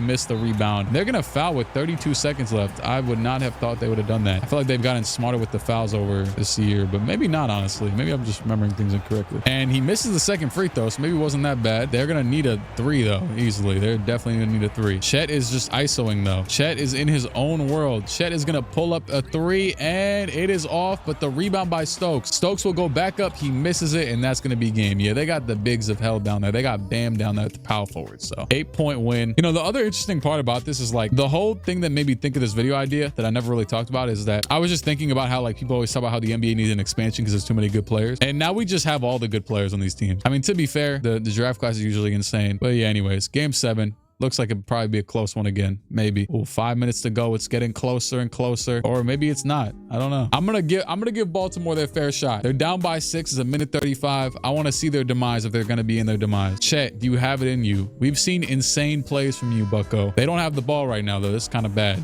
Everything's against them right now. If Igor can hit a shot, it's probably over. Rob's in the game. I forgot Rob's jumper is disgusting. Oh my goodness. Igor to the basket. Easiest shot. They have a terrible lineup in. They got Rob in with Cam Thomas at the 3. Trey Mann. Michael Porter. Ooh, is that? No. What are they doing? MPJ's at center with I think that big body point guard Briscoe is in at power forward. Cam Thomas is isoing. He's gonna pass it away. Oh, it's over. It's over. This is it. This is it. Oh my goodness. He's gone all the way. Who even is that? Oh, that's Rob. Oh, I'm stupid. I was thinking Rob was on the other team. Either way, they had Josh Giddey in there instead of Rob. Anyways. Oh my goodness. Cam Thomas, insane pull, and he hits it. Hey, if only he has some, I don't know, bigs out there to stop the other team and some defenders. They like literally just decide this is the worst defensive lineup you could possibly put together on this team. This is the worst. It's not even close. Oh my goodness. He pulls up. He's got the Luka animations, and thank God they got a rebound. One more chance. Cam Thomas, he's definitely going to shoot this shot because he's Cam Thomas, and he went all the way and got the bucket. 31 seconds to go. They're definitely going to foul. At least a normal lineup will come in, but this would have to be miraculous. Rob Dillingham hits the free throw, and he will hit the second free throw as we all expected. Yeah, like you had Chet out the game. You had Stokes out the game. You had J-Dub out the game. You had DeJounte. That was the worst lineup you could have ever had out there. But J-Dub was not doing much with it anyways. And that is going to do it. The Bronx Brawlers are going to the finals to play against the two-time champs. This was an elite conference finals. We'll let them celebrate. Why not? They out here celebrating. Jalen Johnson, Rob Dillingham, day one members of this team damn near going to the finals. Oh, the conference MVP is Jalen Johnson. Imagine wait, what would happen if they gave it to the other team though? You know what I mean? In that specific cutscene. And then Baltimore Barons have fallen. So now we have Tyree. Yeah, wait, it's exactly what I said happened. Wait, but no, they just gave it to the wrong guy. It doesn't matter. Cooper Flag and Tyrese won the conference MVPs. And we now have Tyrese versus LaMelo, Dylan Harper versus Igor Demine, Cooper Flag versus Jalen Johnson. That's an elite matchup right there. Caleb Wilson versus Bam, another elite matchup, and Jalen Duren versus Mark Williams. Both of these teams won 73-9. Off the bench for the Bronx, you got Robert Dillingham, Drake Powell, Alexei Kozlov, Mitchell Robinson, and Craig Porter Jr. And for St. Louis, you got Amen Thompson, Noah Esenge, Elijah Arenas, Liam McNeely, and Emmanuel Quickly. It's honestly not that unfairly matched either way. It's actually kind of crazy to consider, but let's see what happens. The basketball will prove it. And in this game, late game looks like the finals experience of, funnily enough, the more inexperienced younger team, but has more finals experience. St. Louis wins game one easily, but the Bronx is cooking. They're shooting 134-109. Igor Demine had 26. They had all the 20-point scores in the game in its totality. St. Louis will win another game. Dylan Harper this time, the only player with 20 points. It was a defense fest out here. They both shot 45, 43%, 21 from 3 for the Brawler. So Thunderbirds go up 2-1 and they will go up 3-1. A 10-point win. Amen Thompson, the former finals MVP, probably won't win it this year because he's coming off the bench the entire year, but you never know. Or maybe the Bronx just win the series and then, you know, you really can't win. Damn, I'm about to say it would be kind of disappointing if we didn't get any gameplay. Screw it. 3 minutes left. I'm jumping in. The Bronx are down 3-1, but we can't go without a bang. Powell at the line. He's in at the first. They're probably going to take the lead here. They're trying to fight back from this 3-1. Oh, and he missed both. Or he missed the second one. Wilson passes it over to LaMelo. LaMelo now over the flag off the floppy screen, and he will spin and win. Misses the shot, but he gets fouled by Drake Powell. I think that's what his name is, right? Drake. Cooper Flag hits the first, and he also hits the second to take a 2-point lead. Don't make that one free throw be your demise, Mr. Powell. That second one he missed. Imagine they lose by 1. That man's gonna be kicking himself. Dremlin all the way, and he misses it. Rebound by Wilson. I still view that as fake Julius Randle just for the hell of it. And oh my goodness, Harper is getting in bag to take the shot. At a certain point, he's just too good. Halliburton back up the other way over to Adebayo. Bam Adebayo. Idris Femi Adebayo. I don't know why I'm still saying his name. Dremlin he's obviously leading the team, this man. Oh, and he's gonna sneak it down there.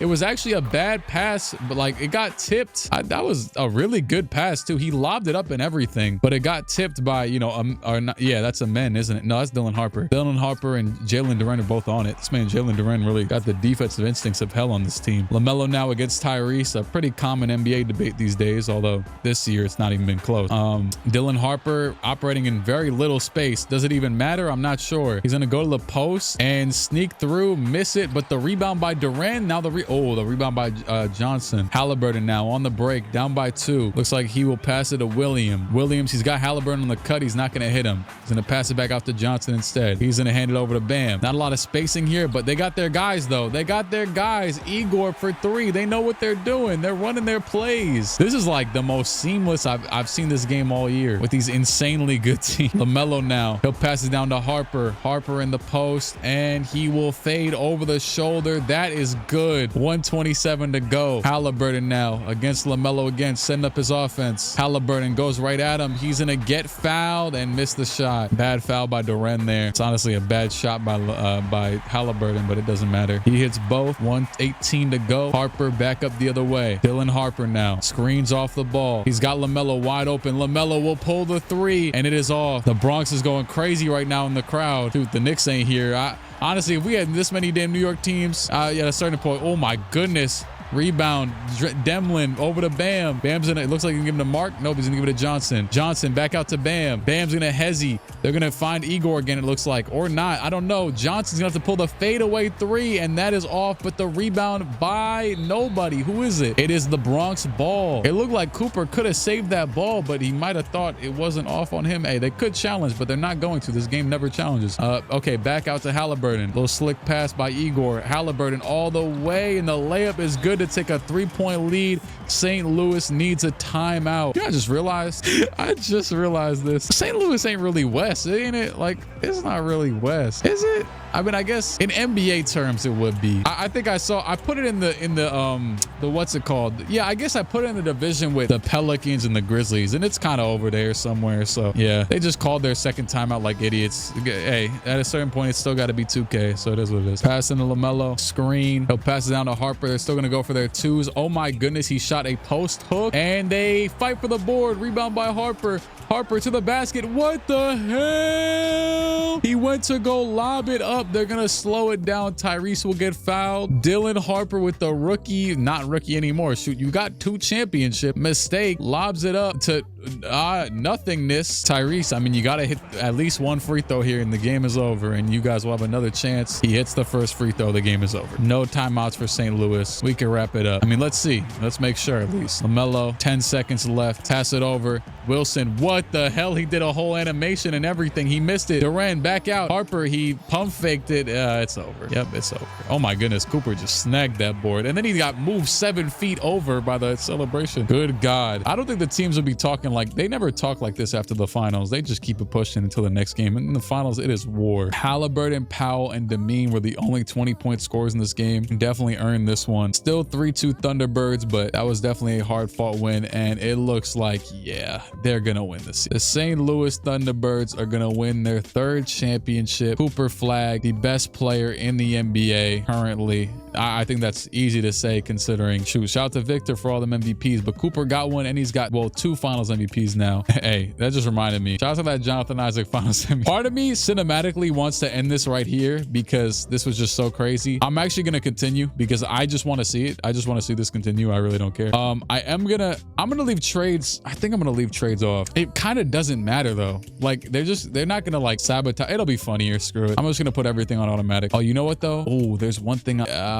Leave a few of these things off because they be waiving players stupidly sometimes. Still gonna semi-manage the teams. They're just not gonna make any moves. And anyways, Kyrie retired. Draft lottery. Vipers somehow got the 6th pick. I'm not gonna draft it. I'm just gonna let them rock. They got Layden Leonard, and none of our other teams had a 1st-round pick at all. I traded all of them. I definitely will be doing one thing though, and that's re-signing these contracts. I will. If they trade these players, it'll just be funny. But I'm not gonna let them just leave in free agency. That's just. And free agency, don't care. They'll do what you want. Luka to the 76ers. Tyrese Maxey to the Lakers. What an interesting guys, or what an interesting group of guys, I should say. Did any of our teams sign anybody? Probably not. They'll have too many players as it is. Elijah Arenas is up to an 87 for the Thunderbirds, while Quickly's down to an 80. Kyan Anthony's up to an 80 overall on the dot. Boogie Flan's an 84. Ace Bailey's a 93. Tyron Stokes is a 90. Igor Demeen, damn near a champion, 94 overall now. Dude is insane. And King Gibson, who we drafted last year, is now an 80. I think it was last year. I don't know. Yimga McCory is now at 84 behind Victor. Speaking of Victor, went down 1 to a 97, but who really cares? Probably some morale BS. And the Supersonics, they actually locked in crazy. Kadeen is a 92. He might just straight up start over Sengun at this point. McCoy and a Cuff are both 90s. You know what? I'm going to make one executive decision. I am sick of seeing Kobe White starting. One of these dudes got to be a shooting guard. Yeah, McCoy, you're 6'5". You could be the shooting guard. Also, I think they're both better than Trae Young. So Trae Young's going to come off the bench regardless. And you know what? I'm sorry.